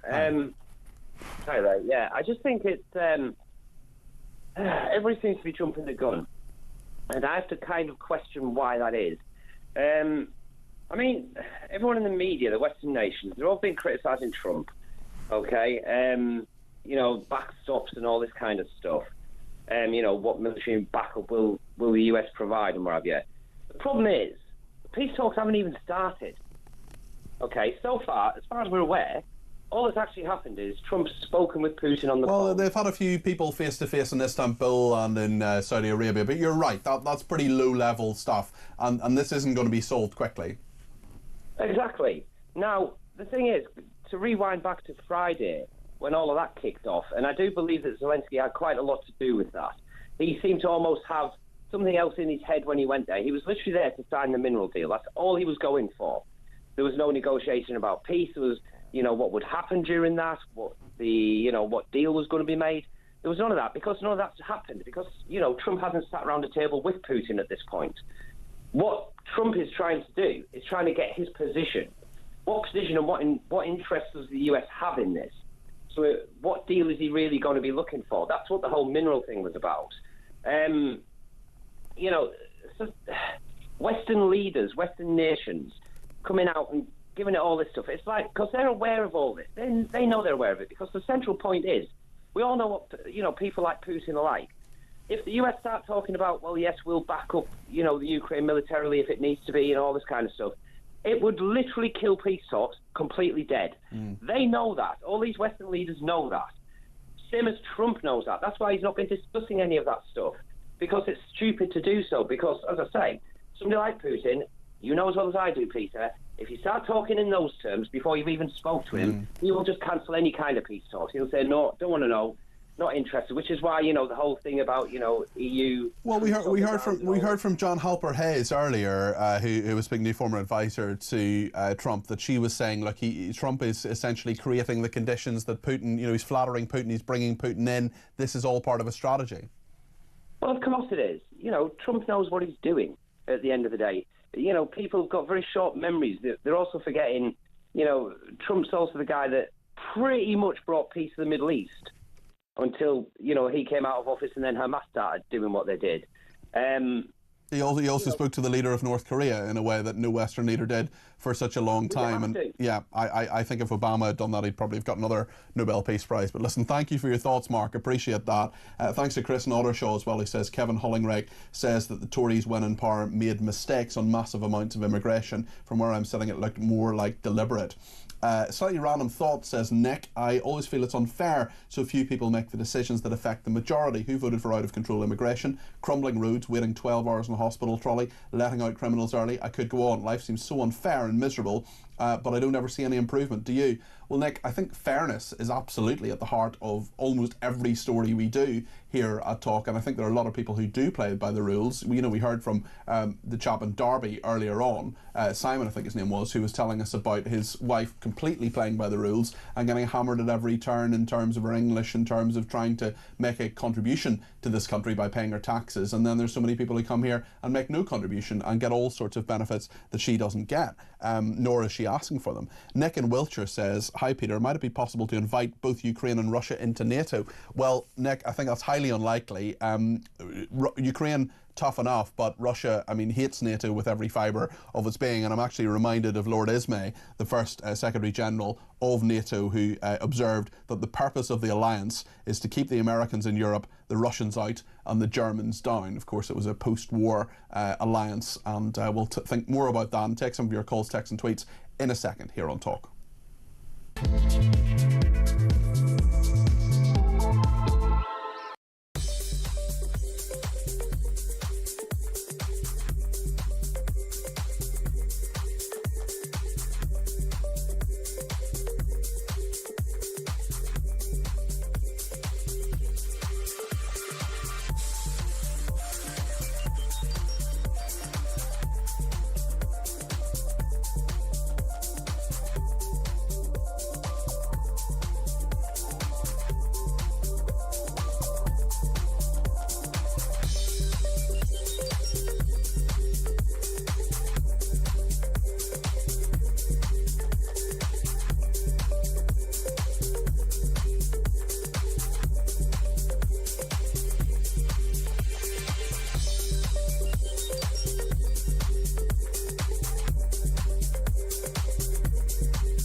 I didn't like what J.D. Vance said today.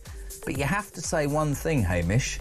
It has made a difference. It looks to me like this country in Europe has woken up to the threat from Russia and the rest of the world. And I don't think it's wrong that America should be wiping our backside the whole time. Maybe you disagree. No, I don't, Jeremy. I think you're absolutely right. You know, if it has galvanised Europe to realise that we must defend ourselves, then yeah, I think it has had an effect.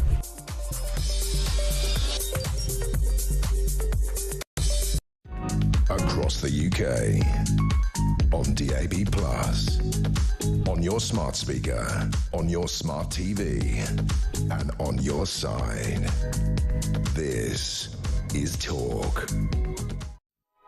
Andrew is in Hertfordshire and has given me a ring on 0344 499 1000. Andrew, what would you like to say? Good morning. Cracking show. You really are a very good facilitator of news and information. It does you great credit. Very kind, Andrew. Thanks. What point would you like to make? The situation with Putin, Trump and Zelensky. Remember that Trump loves to say, I push hard and hard and I get what I want. Well, isn't it ironic that he's come up against Zelensky, who's adopted the same strategy? He's pushed hard and pushed hard and pushed hard until Trump has bent over and said, OK, we'll stop sending you arms. Zelensky's found the edges. It's very clever, but it's a negotiation. So we in the UK, Starmer tried to be a lawyer, put himself in and add value where there is no value. We're irrelevant. This is a good time. It's a good situation, but no one can force Zelensky to sign anything. That's what Trump hates.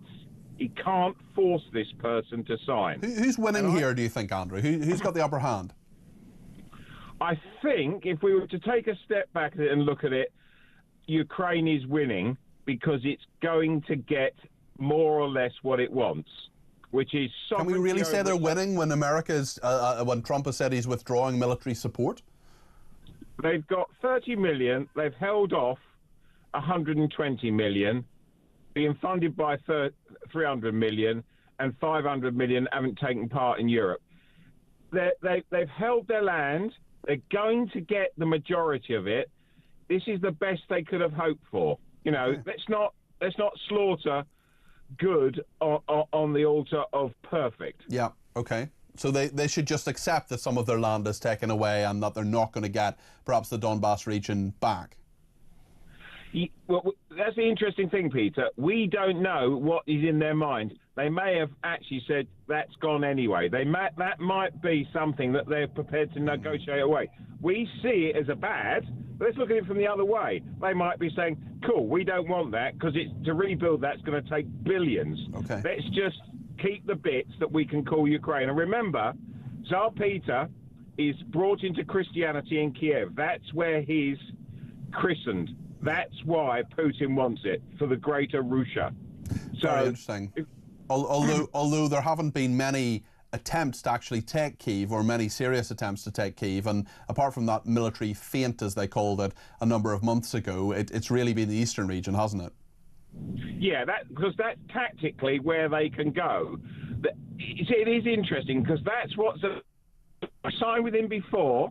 He tore it up. If you don't give me some sort of guarantee, how do we know he won't do the same? And that's your Russian type that's steeped in old Russia. They have to have Kiev because that's the epicenter of Christianity and thus old Russia. Thanks, Andrew. Interesting thoughts there. We're staying in the same county, also in Hertfordshire. Phil is on the line. Hello, Phil. Good afternoon, Peter. Fantastic show as normal. Thank you. Peter, just thinking about the immigration, and was it the Shadow Housing Secretary? Yeah, that's right. Kevin Hollingrake was on a little bit earlier on, yeah. Yeah, it's interesting how they slowly change their tune. And it as sort of members of the electorate, for me, it leaves a little bit of a bitter taste in the mouth because, we've been saying this for years, haven't we? It's out of control. We're losing control. But when we speak up, we're branded far right. We're sort of lambasted. And that's the bit that is very annoying because, if we was to go out on a march, we're like far-right demonstrators, we're troublemakers. Now, slowly they're realising, oh, yeah, this is a problem. Or did they always know it's a problem? Well, I think they always knew, Phil. And I think it's interesting because it's the weaponisation of immigration and the weaponisation to call people, racist simply for saying, well, actually, hold on, if we have a load more people, are there going to be some issues here? Yeah. I think that is a really sad thing. And there's so many people who will say, even people who come on this station who will come on and say, look, I want to make clear I'm not a racist, I just want to talk about immigration. And I always say, you don't need to make that clear. I take that as read unless you say something racist, in which case I'll cut you off the air because you shouldn't say it. It's absolutely fine to discuss immigration. It's a perfectly legitimate thing to talk about. Yeah, and it's like trying to justify yourself before you actually speak. I mean, I've heard many people say, look, we need to curb it for a bit because we've got to get our facilities up to scratch. We're overwhelmed. We are overrun. We can't cope. We're actually busting at the seams. And when we have this story today, Phil, I don't know if you heard about it, 1 million people in the UK either don't speak English or don't speak it with any degree of proficiency. And to me, that's a major problem. I mean, we do bend over backwards to have translators to deal with people, but that's a huge drain on resources as well, especially in things like the health service that need an awful lot of money anyway. Yeah. Now, you mentioned the health service, Peter. My parents have been in and out of hospital in the last 18 months. Now, I'm sorry to hear that, Phil. No, it's part of life, sir, isn't it? It's life. Now, when we was in there, I could not understand what some of these doctors were saying. Now, that wasn't me being racist or, a bigot or whatever. And of course not. You can either understand it or you can't understand it. And if you can't understand it, that's a problem, because I know I've been in those situations, Phil, especially when you have a parent who's maybe a little bit older. I've been in those situations where the doctor says something and they nod their head, and then your parent says, "What did they say? Sorry, what? I can't remember everything, and can you just bring me through that again?" And it's very difficult if you, as the younger person, just don't understand what's going on. Absolutely. And I had to ask one of the nurses, look, I'm sorry, but I just can't understand what this doctor's saying. And you could tell by the look on her face that she was agreeing with me, but she obviously didn't want to say. And I quite understand it. For the same reason, she would probably get, labelled. And communication is so incredibly important, especially when it comes to your parents' health.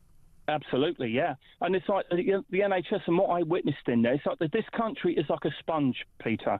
We have absorbed as much as we can, and we are now saturated. We cannot hold any more. Yeah. It's as simple as that. I think a lot of people feel the same way. I am fine with immigration that helps us, that is good for the nation, but there's so much that isn't. And I also wonder, Phil, what the solution is, because if we cut it off completely, is that even fair? I don't know. I don't think it's fair to cut it off completely, but I think what we have to do is get the vetting procedure really, really strict. How are you going to, but not you personally, obviously, but the people coming into this country, how will you benefit to our country? What are you going to contribute? How will you improve our country? Phil, what can you do? Phil, stay where you are just for a second. I'm going to bring Claire into this. Claire used to advise the Conservative government on immigration, on the former immigration minister. I just wonder, when you're hearing what Phil is saying there, there's a lot of frustration there, but also perfectly valid points as well. Yeah, absolutely valid points. And I think that it is far time that you can have a conversation about immigration without being accused of racism or bigotry. I think we do need to understand what the skills needs are in this country. We also need to look at why we're not training our own people to do certain jobs. So I think that there is a bit of a mismatch. I don't think turning off the tap to migration is a sensible idea. I think the country would suffer for that. But I think we need to look at the people that are coming in and what they're here to do. Are they going to be net contributors to the country? Do they bring skills that we absolutely need? And then we need to make a decision on how we base our system around that. We can't just have a free-for-all. We can't have open borders, but equally to cut it off, I think, would be cutting our nose to spite our face. Phil, what do you think of what Claire's just said there? I completely agree. I really do completely agree. I run my own business. Now, if I go and employ someone, I want the best person. I want someone who's going to contribute to the business, help the business run smoothly, and be an asset. Are you an asset or are you not an asset? Yeah. And we have to look at this immigration because, yes, and this is why I think possibly sometimes, Peter and Claire, the Human Rights Act has gone completely pear-shaped because you're getting all these add-ons. It's my human rights to sort because I can't speak. And that's not why we should be bringing people to this country, Phil, is it? It shouldn't be about their convenience. It shouldn't necessarily be about their family. It sounds hard-hearted, but just because you have relatives in the country doesn't necessarily mean you have a right to come to the country. I have relatives in Australia, for example. Doesn't mean I have a right to go and live there and take from their benefit system. Really interesting call there, Phil. Thank you. That's Phil in Hertfordshire there. And there is just a little bit of latest lines here, and that is that the French President Emmanuel Macron is considering visiting Washington again to meet Donald Trump. I think the idea is that he, Donald Trump, Volodymyr Zelensky and Keir Starmer would actually meet together. The four men would meet presumably at the White House. This is a suggestion by the French government. We'll talk to Theo Washerwood about that in a second. Claire will be back in a minute or two as well, but we're going to take a look at Prime Minister's questions. It's ongoing at the moment, but we'll get the highlights, if there are any, from the clashes between Keir Starmer and Kemi Badenoch in just a second. Stay with us here on Talk.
Across the UK, on DAB+, on your smart speaker, on your smart TV, and on your side.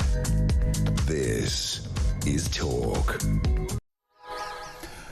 Well, thank you for your company this lunchtime. I'm Peter Cardwell in for Julia Hartley-Brewer, and I'm identifying as Julia Hartley-Brewer, and Theo Usherwood is identifying as me today, so there's lots going on. Hello, Theo. Theo's here with the PMQs roundup. We'll go to that in a second, but the latest line is that the French President Emmanuel Macron considering visiting Washington again to meet Donald Trump. He was only there last week, and the thought is, appears to be anyway, that Donald Trump, Vladimir Zelensky, Emmanuel Macron and Keir Starmer would all be there together? Yes, so it's not surprising to hear this news, and the idea is that the three men will go over to Washington and they will present a plan as part of the minerals deal to Donald Trump, and the hope is that Donald Trump would agree to this plan, and it may well involve British-French forces being involved in keeping the peace in Ukraine as a result of any ceasefire. We don't know yet the details on that.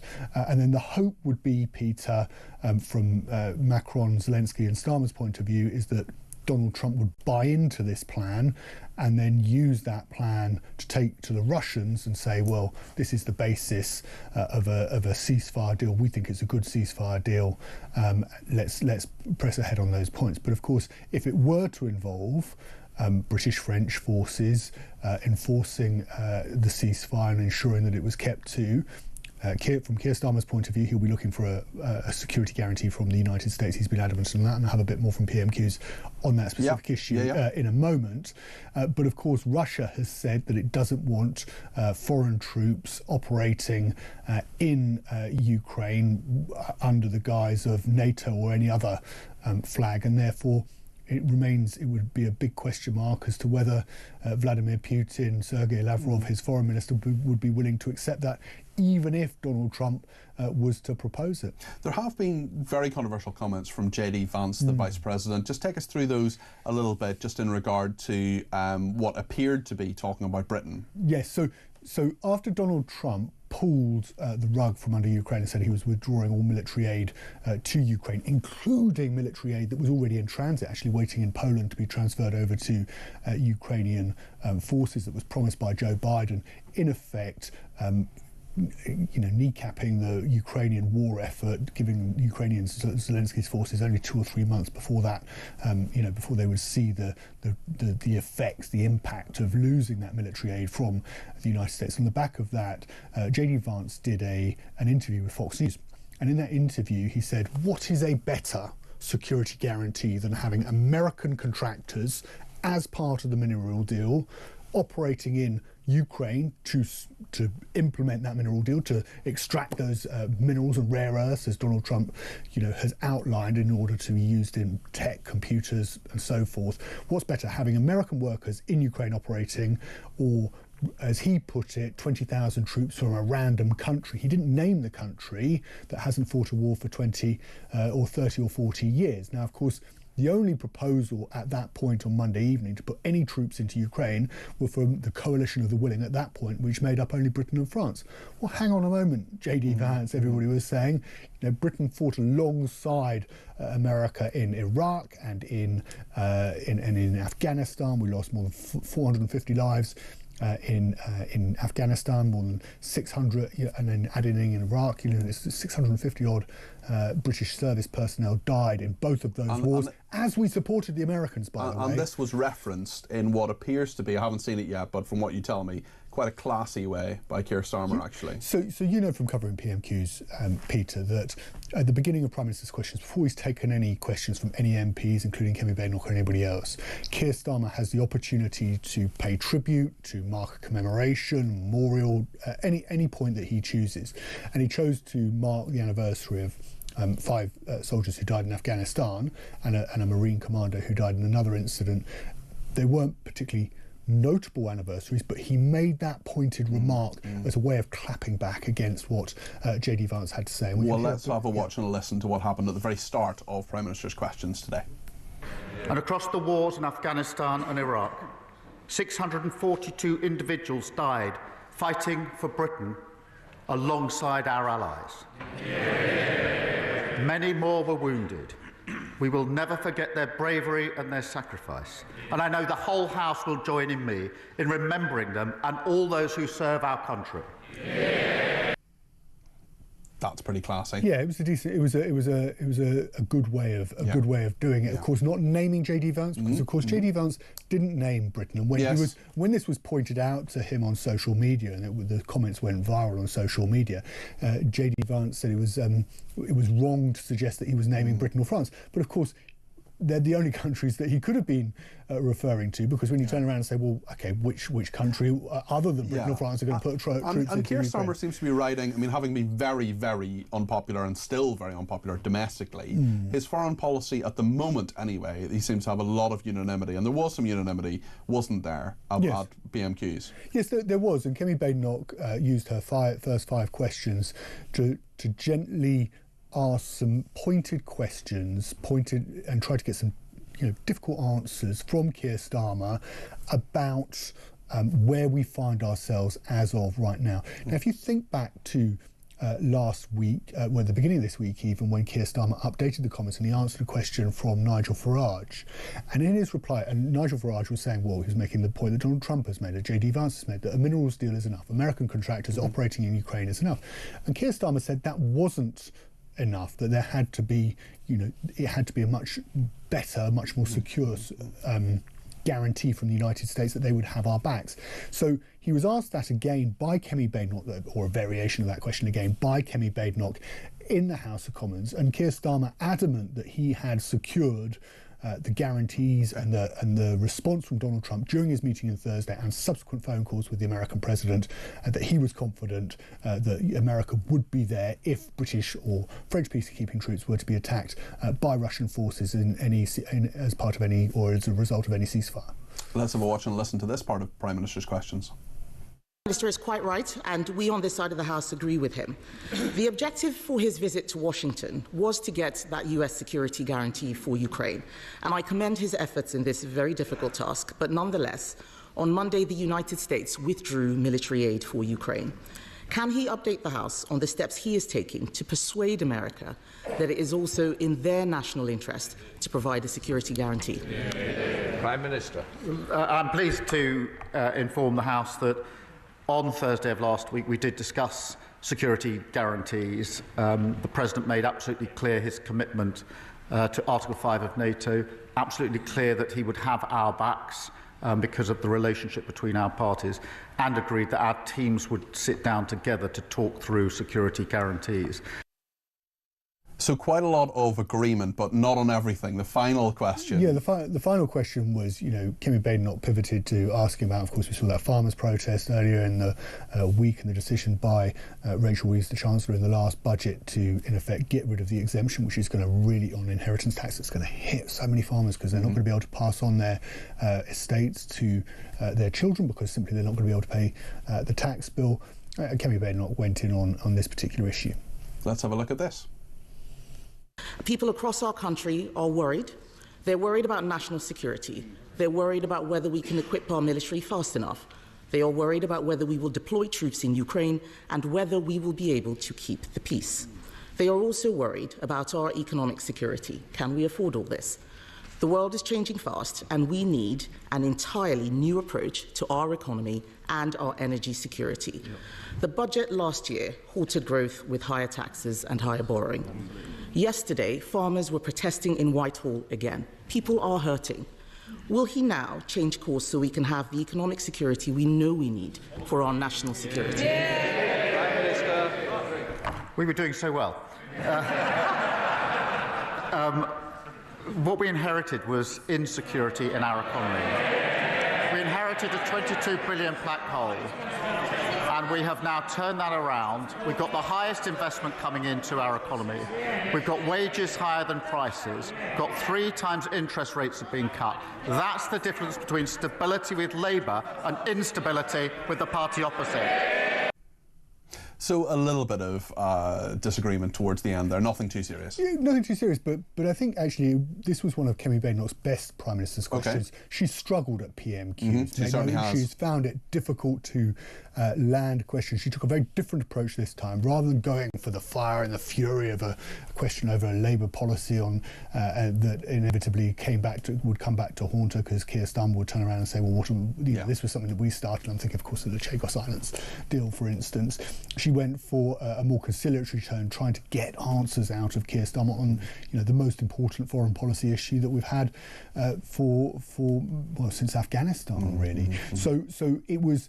She went for a different tack, and actually, if you listen to her last question, I don't think she was to blame for politicising it. The Prime Minister does have this sort of blind spot that he just has to go in with a sort of patronising or condescending comment at the end against Kemi Badenoch. It was a perfectly reasonable question. Farmers were out on the streets of London yesterday. Absolutely.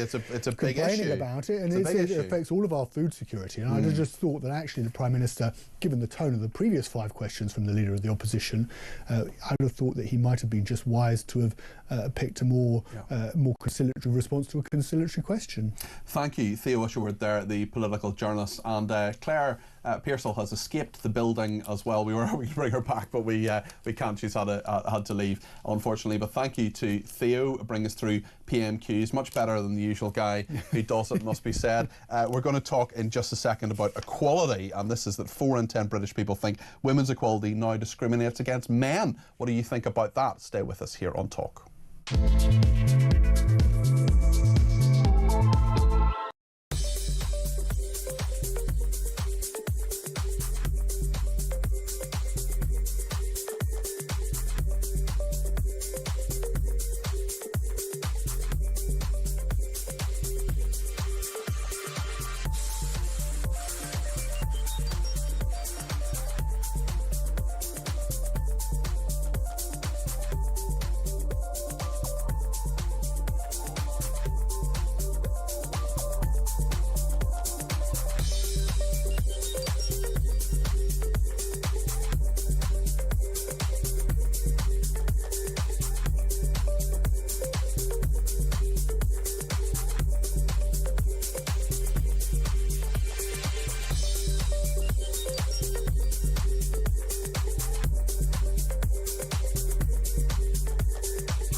She could have turned that into something like the entire world was actually wanting to expect Meghan to do the right thing and pull her head out of her, you know what, and make amends. And at least with her father, you know, this would have been a great opportunity, a special guest on the season premiere, and she can sit there and make her dad one of those rainbow fruit hats or whatever the things. I mean, it looked like a clown's hat, but you know, Dad would have enjoyed that.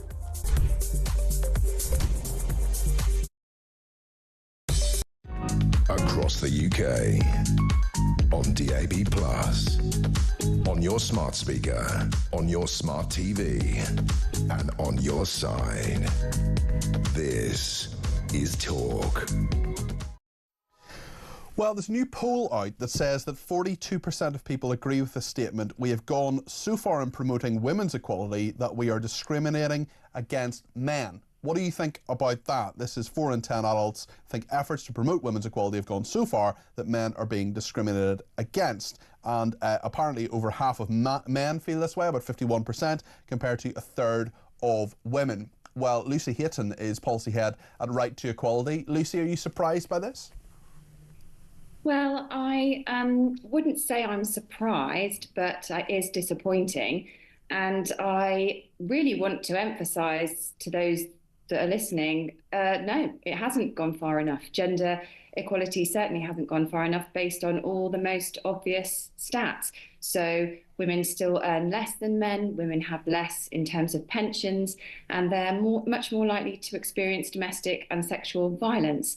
And if they are lucky enough to make it to court when reporting those crimes, they're going to face lots of rape myths and stereotypes as well. So it is really disappointing, but I want to explain to people that absolutely it hasn't gone far enough and we still do have a way to go.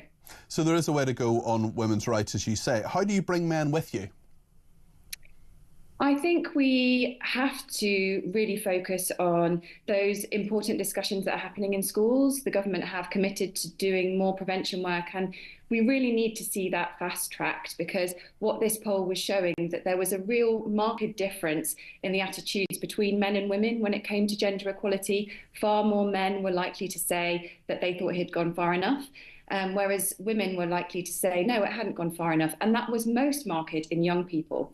And that isn't really a surprise, because we have seen the rise in online influencers who are promoting misogynistic content. And we're also seeing that young women are saying, no, I've had enough. And they're much more likely to say that they are feminist. They're more likely to say it hasn't gone far enough.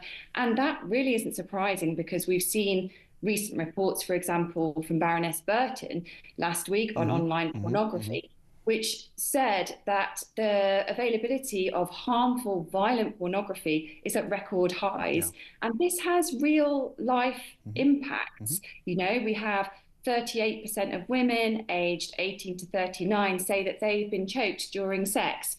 And we know that young girls aged 15 to 19 are the most likely to be the recorded victim of a sexual offence in England and Wales. So, you know, this is something that we have to There's a lot within feminism, and I would actually probably class myself as a feminist, to be honest. I wonder, I just kind of believe in things like equality and people being paid the same amount of money, and, you know, people not being sexually discriminated against or in any way attacked or, you know, treated badly because of their sex. Call me old-fashioned, but I do wonder, and I'm not trying to be controversial here. I'm asking an honest question here. Given the trans debate and the fact that there are so many people in various forms of the feminist debate that are talking about trans, and I'm not saying they shouldn't, and I'm not saying what they should or shouldn't say, I'm simply saying they're talking about it. Does this new-ish debate on trans actually sometimes mean that we're not focusing on issues that are at least as important, such as the ones you've just brought up? I don't think that is the main reason why we have these sorts of... I'm not saying it's the main reason, I'm just saying it could be a reason. I'm not sure that I would agree with that. Okay. I think that we have people that are exploiting very real problems that young people might be facing and placing the blame at the doorstep of gender equality. It's an easy way to say this has gone too far, you're now being discriminated against, but the facts are very clear. we still have a way to go. Things are improving, and that's really good. And we want that to be 50-50. And like you say, and like you rightly say, this is basic common sense in a way. We all have friends, mothers, sisters, daughters, and we want them to have the same access and rights and freedoms that men and boys do. Thank you very much indeed. That's Lucy Hayton there, who's the policy head of Right to Equality. I want to talk about Trump with Mark in Manchester. He's given me a ring on 0344 499 1000. Mark, what would you like to say? Thanks, Peter. Yeah, I would just like to say that I think our brothers and sisters in America have put a truculent child in the White House, sort of a man of dubious character, who thinks his idea of diplomacy is to reverse a policy that's been in place for the last 3 years overnight. Democratically elected, he can do what he wants. Exactly. Yeah, that's what I'm saying. I'm saying our brothers and sisters have elected him. They put him there.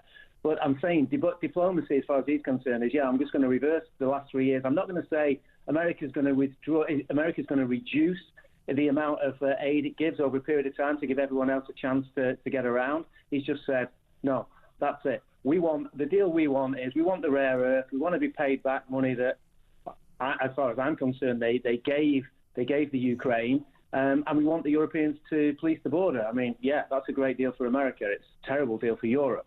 And I mean, he's putting America first. Surely that's his responsibility as president. Yeah, he is putting America first. I mean, make America great again. I think he's getting a little bit mixed up with make America rich again. I think greatness and richness, yeah, sometimes they can overlap, but I don't think they do in the case of leading a political country. So, it's going to be interesting to see what Europe does. But, I mean, I think our hands are tied a little bit. And it's just the speed. I think to be fair, like you've said on your programme, it'd be good to be fair. I think if Trump was going to be fair, he'd say, look, we're going to reduce the amount of aid we give over the next 12 months. Let's give the Ukraine a chance to think about it. Let's give Europe a chance to come up. But he's not saying that. He's saying, I'm taking my toys home. Unless you agree with me, that's it. Mark, thanks for your thoughts on that. That's Mark in Manchester there. Thanks to Mike in Lincoln. He says, for crying out loud, I'm sick of hearing women earn less than men. It's bunkum. Women on average earn as much or more than men on a pro rata basis for doing identical work. That's actually a legal requirement now too. This claim makes my blood boil. Thanks. Well, if we'd had longer, we would have got into things like maternity leave and the fact that women have caring responsibilities. Should men have more caring responsibilities? What about male parental leave? I mean, you could talk about it forever, Mike, but the fact is, overall, women do earn less. But as you say, it is correct, it is legal now that you get the same wage for the same work. And yeah, certainly. Tim is has been in touch from Southwark in London. Tim, what would you like to say? Hi, good morning, fella. Doing a good job as usual. Thank you. I actually had a different idea, but now I've just heard what's been going on. I agree with the guys about the equalities.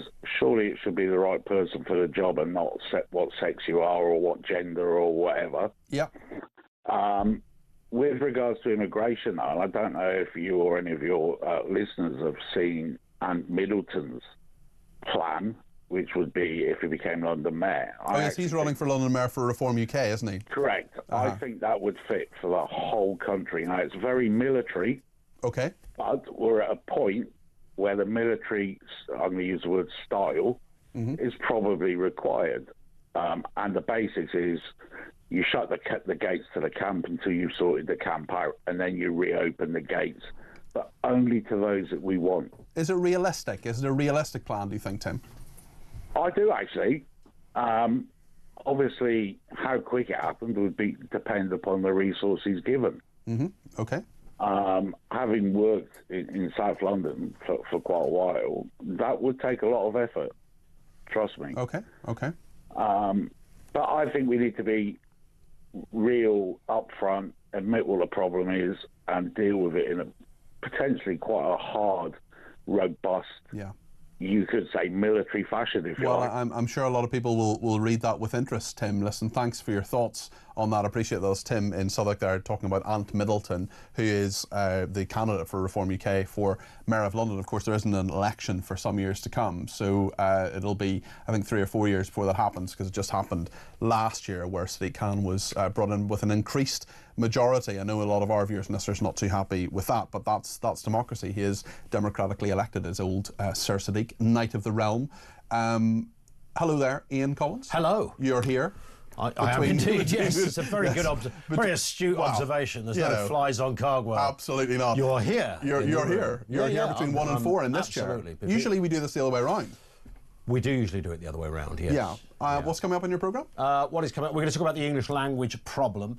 I mean, the issue, to me, one of the biggest elements of that story is the translation services. And we know there's this figure of nearly 30 million just for the DWP department. What's it like in the NHS? What's it like in the Department of Education? Of course. In all of these areas, how much money can you conceivably spend on translating your own language? And we have people, I'm sure you've had people ringing you in from various parts of Europe, people living in France, Spain, who say, actually, if I go to a Spanish hospital, I have to bring someone who either speaks Spanish or pay for a translator 100%, myself. Yeah, you're not going to get that laid on, and why would you? Yes. I mean, it's this kind of stuff, and it's interesting. We look at America, and however critical somebody wants to be of Donald Trump or Elon Musk, when leftists scratch their head and go, how did this guy get elected? This is why this guy got elected, for things exactly such as this. These are the areas that, people are bamboozled about. I mean, it's confusing. But a million people don't speak the language in a country. I mean, what the heck is going on? And then we wonder about social cohesion and go,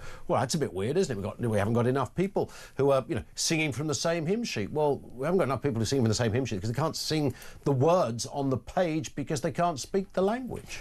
We just have some news now that a British man has been jailed for 19 years after a Russian court found him guilty of fighting for Ukraine in the country's Kursk region. This is James Scott Rees-Anderson, who's 22, had been charged with terrorist and mercenary offences and was found guilty after a closed trial. We know what that means. The court said he was to serve the first 5 years of his sentence in prison and the remainder in a penal colony. So that is the news just out of Russia now, that a British man, James Scott Rees-Anderson, who's just 22, has been found guilty of fighting for Ukraine in the country's Kursk region.